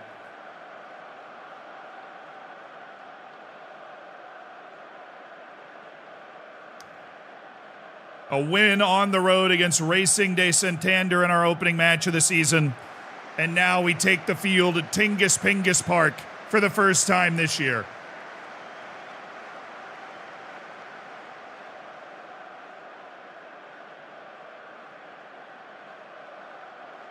Yeah, you remember the Francesco Sessa striker era? That was a tough era. Our depth at striker has been an issue. Oh my goodness, what a play by Cañete. Oh my goodness. What a play, what a player. What a play, what a player. Danny Avande. Sudai. Bangani Van Rooyen.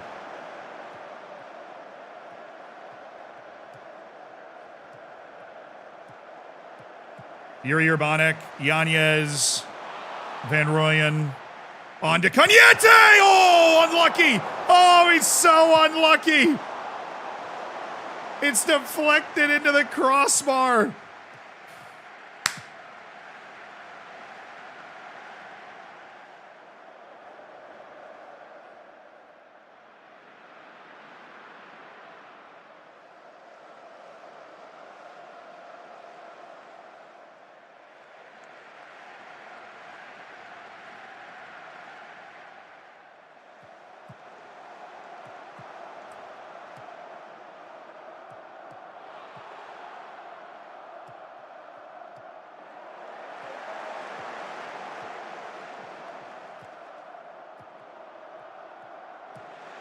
Urbanic. Yuri Oh, Yuri! Well done, well done, well done. Good aggression, good directness right there. Very good directness.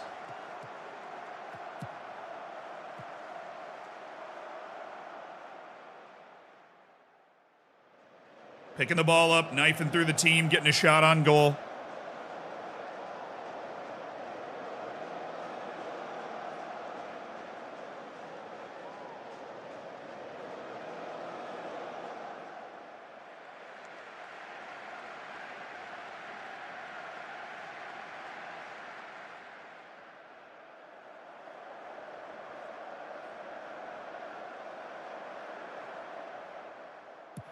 Mbambo. Cecil!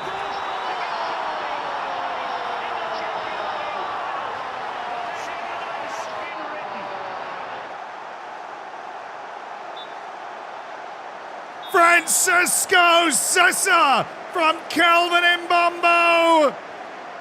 The defense has disintegrated from Valencia. It's a mix-up at the back, and Sessa makes them pay. Out on loan last season, but given every chance to impress on the field, and he has. Attaboy, Sessa. Oh, Sarai. That's good defense. He kept them from getting through there. Oh, no way we're giving that up. Good.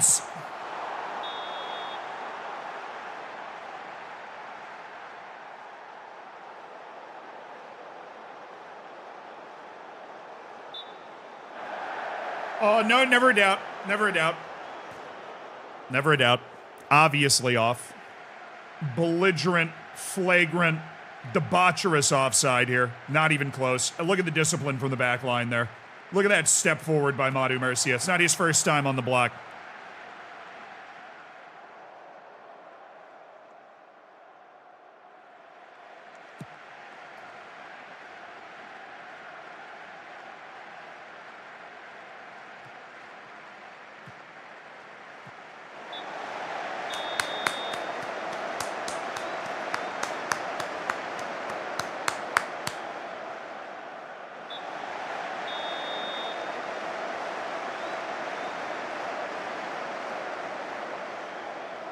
That was a great first half performance.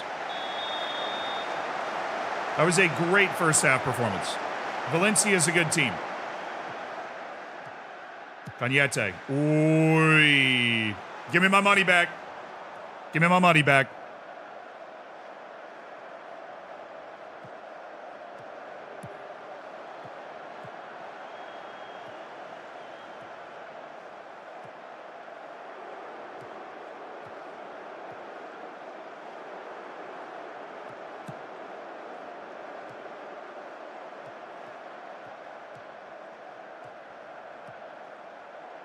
Nice, Sarai. Attaboy, Raul. Attaboy. Cañete. Mbambo. Cañete. This is the superstar side here. Mbambo. Kelvin. Oh, Kelvin! Urbanic! It was blocked. Whew.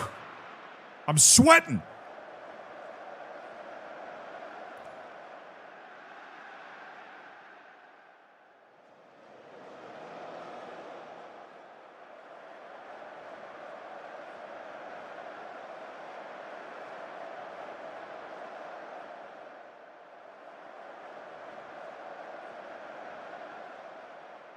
This is good. This is good.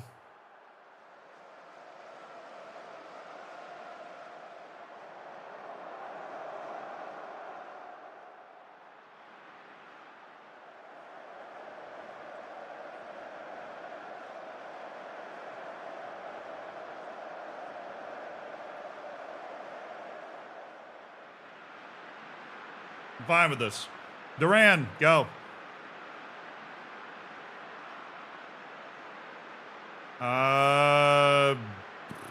Rubio, go.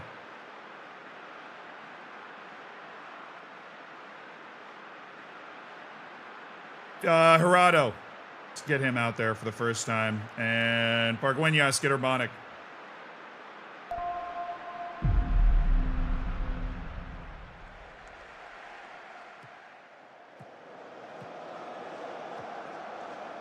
Would you consider focused play down the left? I would. They can wear players out, though. I think the ball will naturally find them because they're just really good. Oh, my goodness, what a ball by Gerardo. And it finds its way to Mbambo. Kelvin Mbambo. Oh, it's an own goal! It's an own goal, and UD Melilla doubles its lead. Ruben Gerardo's first contribution, a very threatening ball that puts them on their heels. Kelvin Mbambo gets a dangerous ball in as well, and Valencia can't deal with it. What I'm freaking talking about, man. Get that out. Rubio, Imbambo. Kelvin Imbambo to Alejandro Pargueñas. Pargueñas, Duran, Sessa, Duran. Ivande. Rubio. Great ball looking for Ruben Gerardo, who's a hell of a crosser. Great ball! Sessa!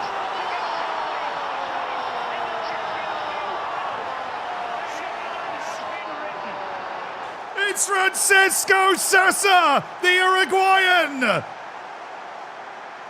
who's returned from the wilderness to score a brace in his first match in Tingis Pingis Park. He'll hardly score an easier goal in his career. They were hoping for a display from Sessa. They have gotten a display. He has repaid the confidence of the manager, and look at this defense from Otero. Oh, that's brilliant. Madu Murcia keeps it in play. Oh, well, yeah, we're just going to go ahead and blame Sessa for that. Didn't have the pace on the pass out to Mbambo that he should have. Oh, we're there. Sergio Otero again, just cleaning it up. Oh, this is just pretty. This is really pretty. Duran, Sessa, Mbambo chips it towards Ruben Gerardo. Oh, Ruben Gerardo, look at the boys! Pargueñas!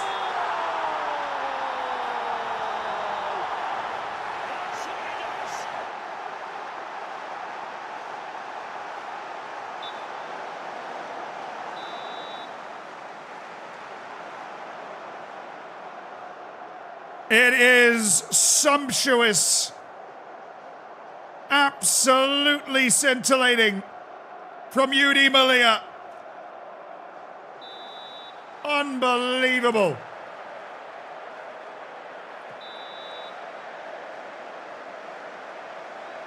I'm watching that whole thing again. I'm watching that whole thing again, chat. At least I think I am. Yes, I am. We're watching that whole thing again. Otero with just two really good defensive plays. Great composure in the passing here. We just aren't able to connect this. And they get it back. And then we do the same thing again. It's just so beautiful. Otero got this guy in his pocket. Plays it with confidence. Doesn't even use the goalkeeper. Duran drops into the right spot. Mbambo drops into the right spot. That is disgusting from Ruben Gerardo. Rubio into Pargueñas.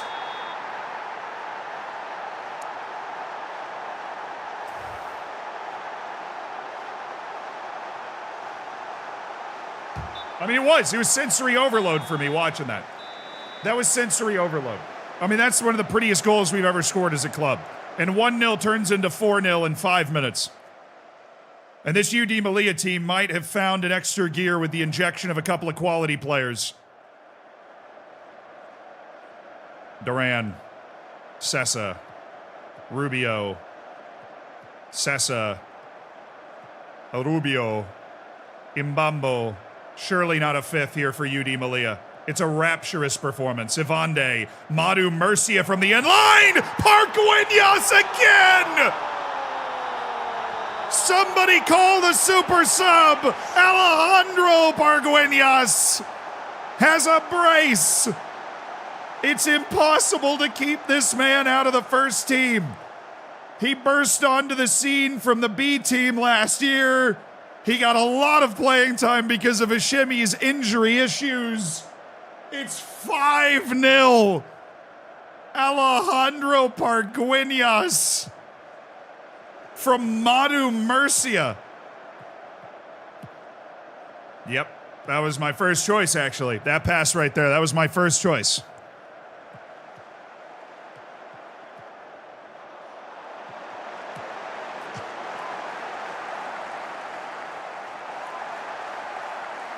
Said Gerardo's done more in one half than Vidboy's done in his whole Melilla career. And the player of the match is Francisco Sessa.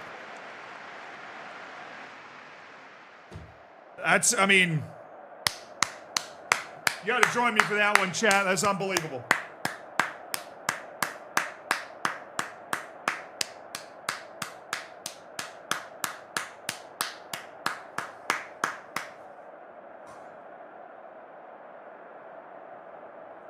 Wow. Wow. What a performance.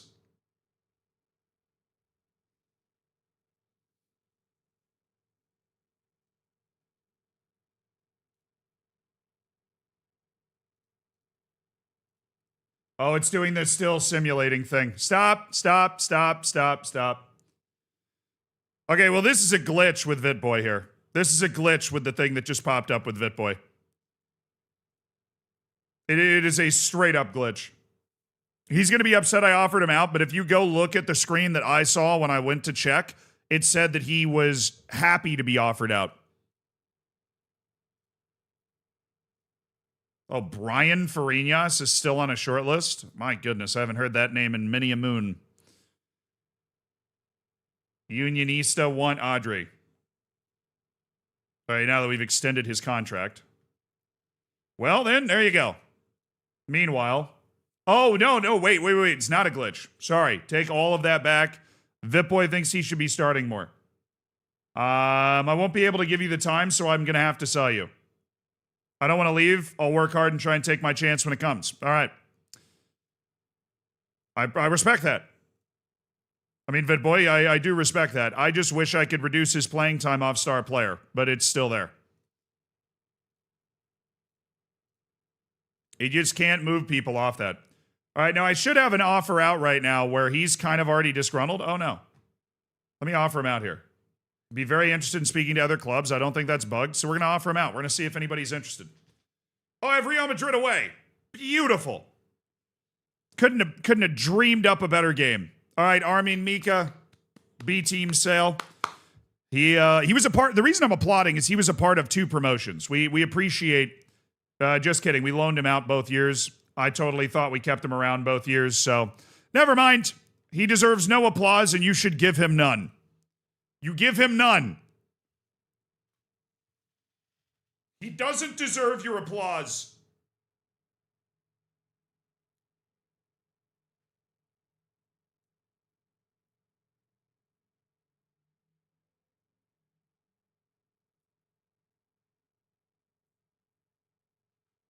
No, we loaned him out both years. I thought we kept him with the B team, but we loaned him out. He definitely wasn't loaned out. I don't know. It's saying he was loaned out. Oh.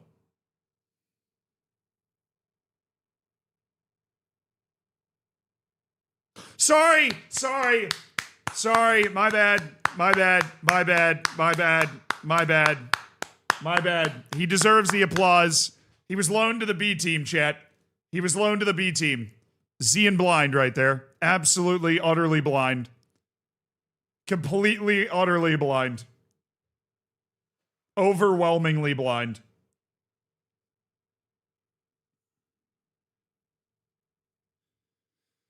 Truly a Z and blind. Yeah, he was absolutely 100%. Oh, he's joining Silva. All right, look, we nearly didn't keep you, but you finally got reasonable enough for us to give you a new contract, and now life is good, you know?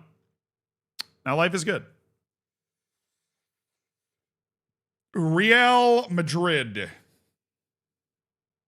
Baumgartner rejects Pauk. Okay.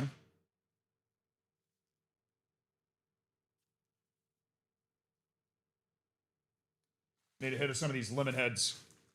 Come here.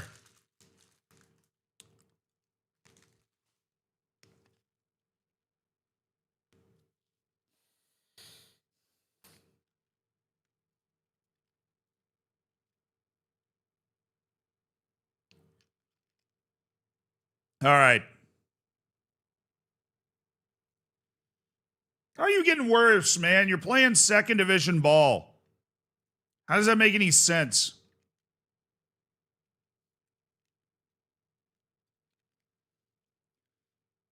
Move Lira to the B team. We already have 2 foreign players there, so I'm going to try and loan him out a little later.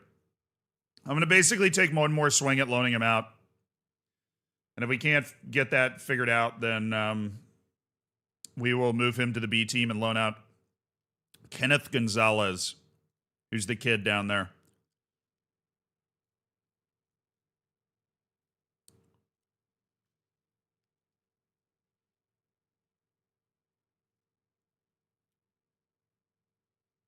Bro, Aguirre and Rojas have got to say yes.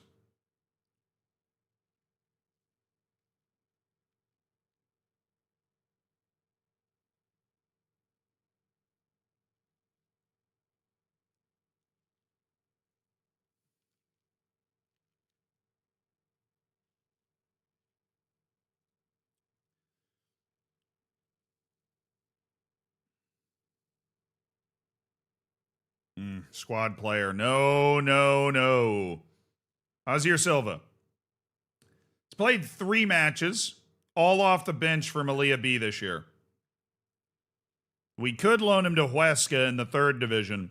I would rather keep him around the club this year.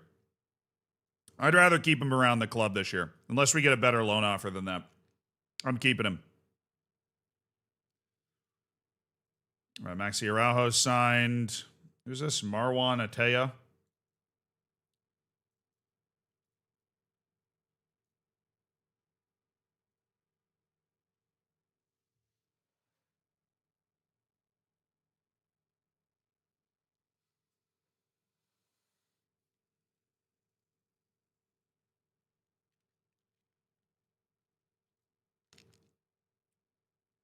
Sorry. Soto's the backup on the B team. Sorry. He stays.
Well, I mean, I have an amount of money that I'm willing to take for that transfer because I know what he's worth. So I wasn't negotiating like I was dense. I didn't expect to win that. Sometimes you get surprised by your ability to win a negotiation. I didn't expect to win that one.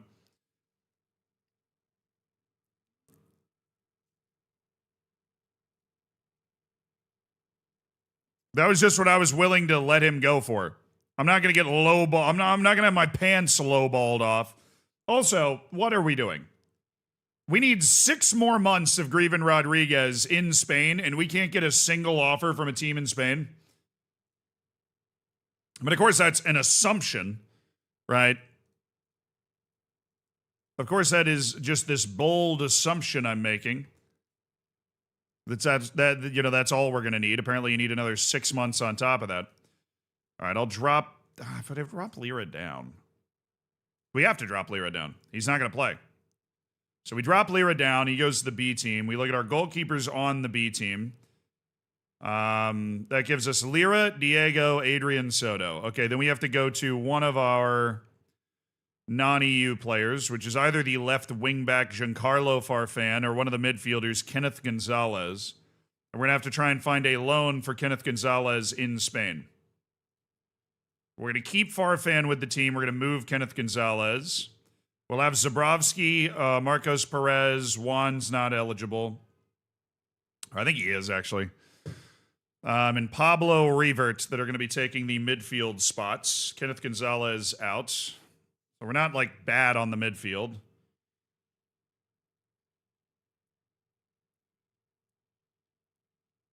Guess Karensis and Azir Silva could play there too. Panathinaikos, you don't have the money to make that deal.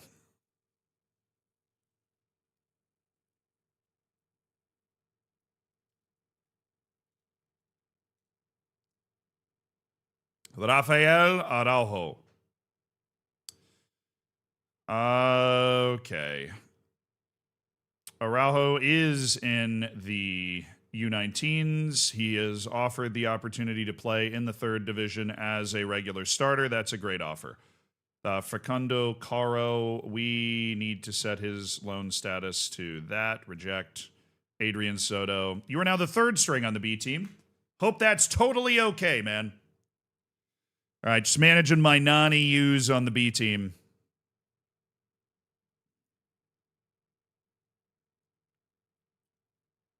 Liverpool come back tonight?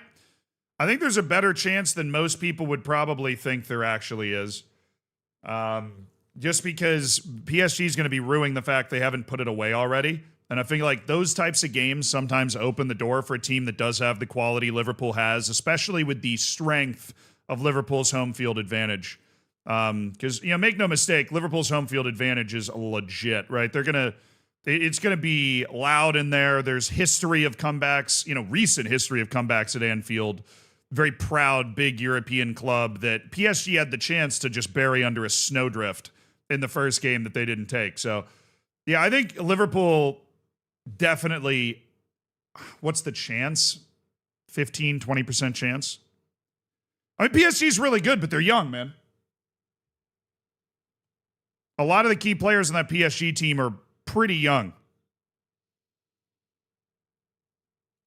Look, there's a weird thing going on in the Prem right now where none of the teams in the Prem are in contention for being the best team in the world. I think that's pretty clear right now.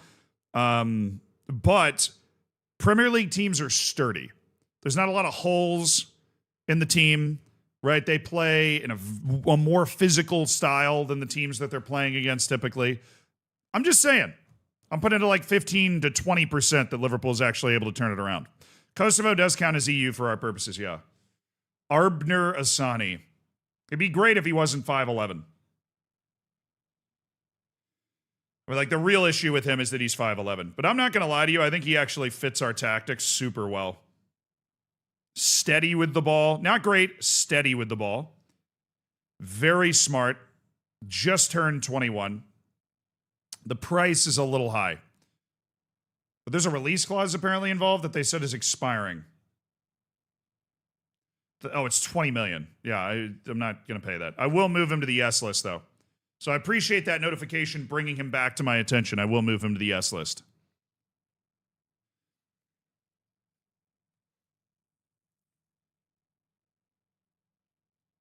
All right, Ramon Castro. I'm amazed that this team is so bad that they're giving Ramon Castro an opportunity. Oh my goodness, 97.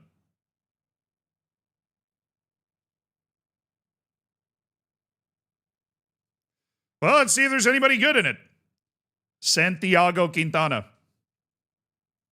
It's just wild. We had 90. I guess it's all the recommendations from all my new staff members, maybe. That might be what did it.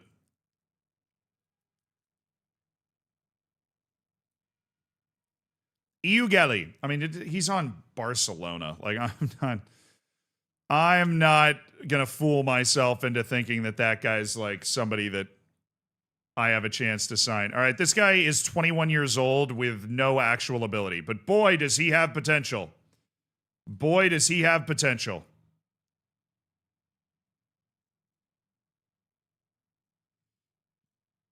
James Morrissey. We continue to scout all of those youth guys from the national teams that we looked at over the summer. We really haven't found like a ton of super great players through that. Mamadi Diambu. These are all the suggestions coming in from my staff. Or at least some of them. Scouting finished on Bradley Shearer. No, Rob O'Brien. My bad. You got the O in your name. We got a little Irish in there? No? Okay. Kamori Dumbia. Been transfer listed for $24 million. Not a bad suggestion. All right, Vacic has finished scouting Charlie Cochran. Don't think he's any good. That guy sucks. That guy sucks. That guy sucks. That guy kind of sucks. Yeah, that guy's at Fiorentina. I think we can go ahead and at least take him off most lists here. All right, we're starting to get to a level with our first team where we can sort out a lot of the youth players where it's like, yeah, they just don't really have the potential to be somebody we're going to look at. Lorenzo Colombo from RB Salzburg. Man, you're just Mr. Well-Rounded, aren't you? I already have that guy. His name's Alejandro Pargueñas, actually. Why am I getting match reports on Ayadele Thomas? He doesn't even like big matches. Daniel Carlsbach. Ruben Sosa.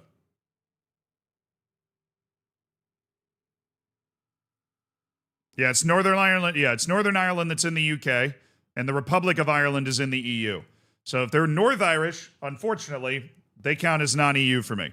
If they're Irish, like Republic of Ireland, then they count as EU, which is great. And we can work with that, obviously.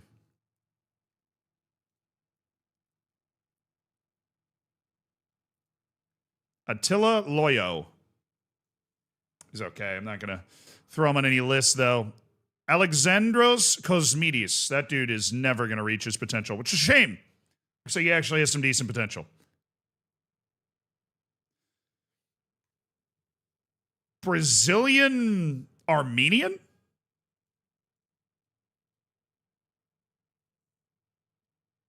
His full name is Rogerio Karsaklian.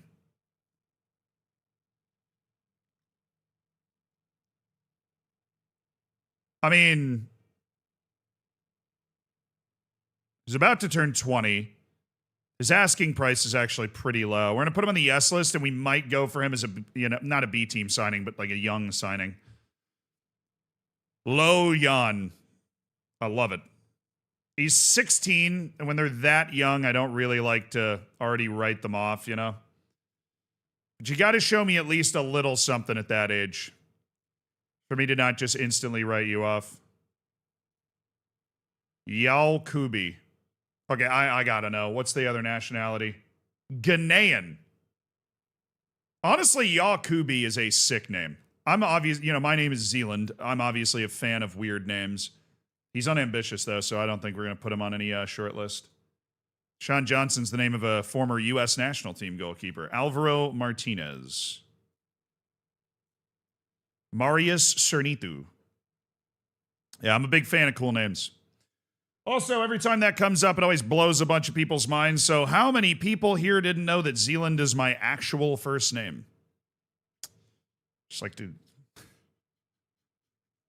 That always catches some people off guard. There's always people that are hearing that for the first time.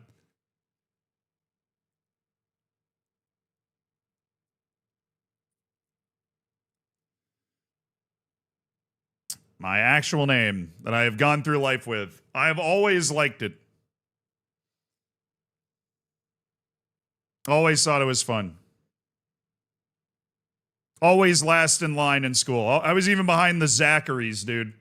If you're behind the Zacharys, you are riding the struggle bus. Look, does this guy want to negotiate with me now? Can I not even ask his agent, or does he just not have an agent?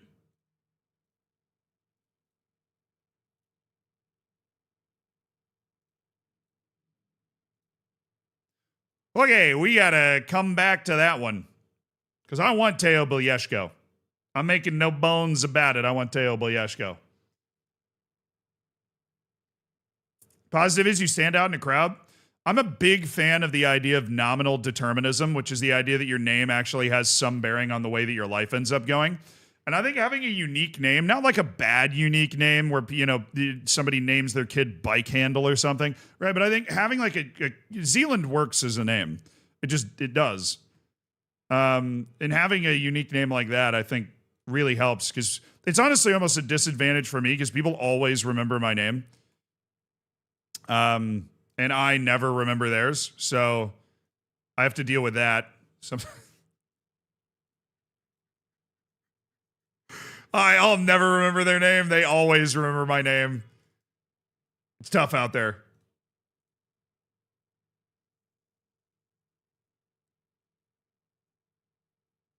Have I been not one time was I ever bullied because of my name. The closest anybody ever came to bullying me because of my name was like in high school. This gets mentioned a lot. People are like, oh, were you conceived in New Zealand? Which I wasn't. I was born 3 years after my parents' honeymoon, which was actually to New Zealand, which is why they eventually came up with the name. Apparently it was a debate.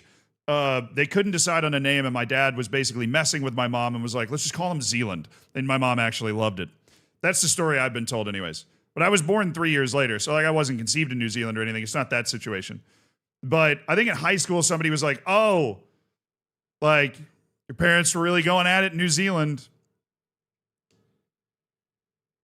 And I think the reason I remember that story specifically is because my comeback was fantastic. I suck at math, but my wit is usually pretty quick, right? There's always, life is full of trade-offs, right? And so I actually remember the name of the girl that said this to me.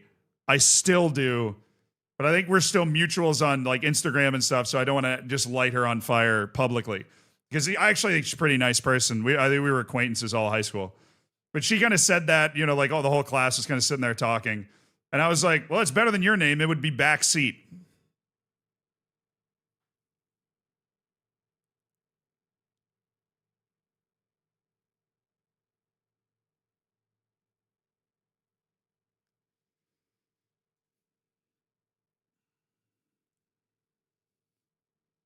That was the end of that conversation. It ended rather promptly.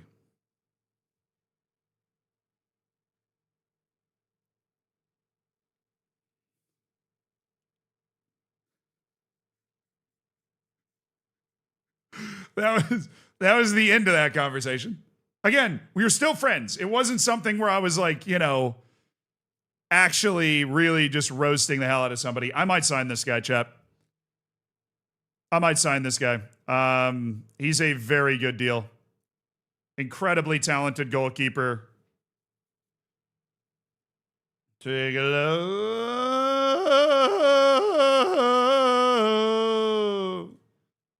Yeah, electric love.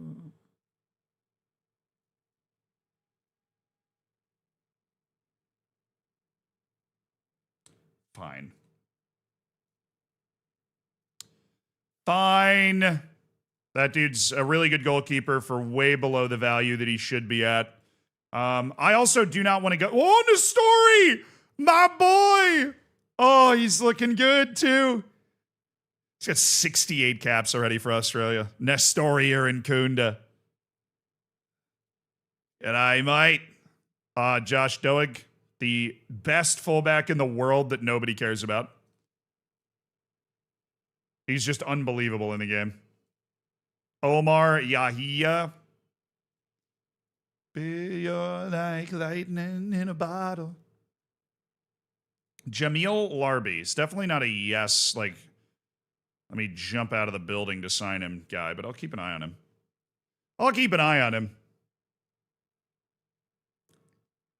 I've forgotten the time. No, I'm just going to finish the scouting report, dude. Baby, your electric love. I'm not going to stop halfway through a scouting report because Champions League kicked off. But Champions League did kick off. And so that is something that is worth watching, obviously. Although the Atletico Madrid-Barcelona match is probably going to be counted as terrorism according to the Geneva Convention. I'd have to brush up on the rules, but I'm pretty sure. I'm fairly certain. Shut up. Law Brownsword? Bro. What part of New Zealand did your parents go to? All of it. North Island, South Island. off the coast. They did some whale watching. I've been to New Zealand once. It was a graduation present. My whole family, we went over to Australia and New Zealand for like 30 days. It was a trip of a lifetime. It was so cool.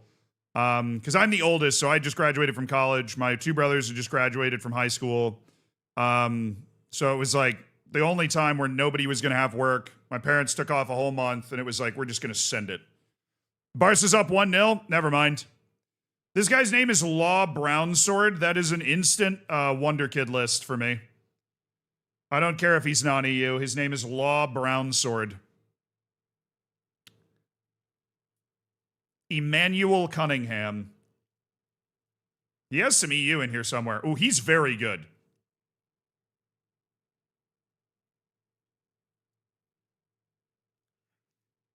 He's Irish. Oh, he's really good. We're gonna totally consider signing him late edition. He's good. He's pretty good too. I gotta start looking at these 2-star guys because they can be not that bad. Okay, he is though. Dries Rajuni. That's the thing is our team gets better. The star ratings of like pretty solid quality players get lower.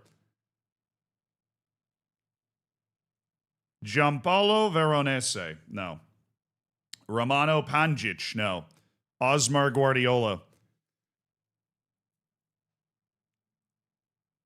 Hey, keeper man. I would always going to see it eventually, dude. I'm always going to see it eventually. I live in Portugal now, and everyone has the same 5 names. I have a very English-American name. I stand out like crazy. Yeah, thank you for the 4 months, keeper man. You get an anime wow because you had to wait for that. But I, for the most part, love American names. I love unique names. I love, it's probably, I would say, my most American quality is loving individualism, like being able to set yourself apart, being unique, standing out in a crowd. Like all the countries, like Nim, obviously Nim and Yabe, dear friends of mine, they live in Sweden. He's Swedish, she's Norwegian. You have to submit the name of your kid to like some authority for them to approve it. My American brain just explodes when I hear that. I'm like, what? I'm throwing tea in the harbor just thinking about it. Like I get the logic, but it just blows my mind.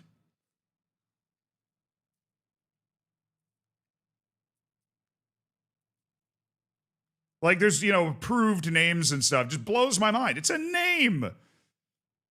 It's your kid. You name him whatever you want. Apparently, I know. A lot of countries do it. It just really, really blows my mind. Jan Seibert. Because Zealand probably wouldn't have gotten through. Let's be honest. Zealand's probably not getting through that sort of rigorous consideration. Shin Hong Choi. Do.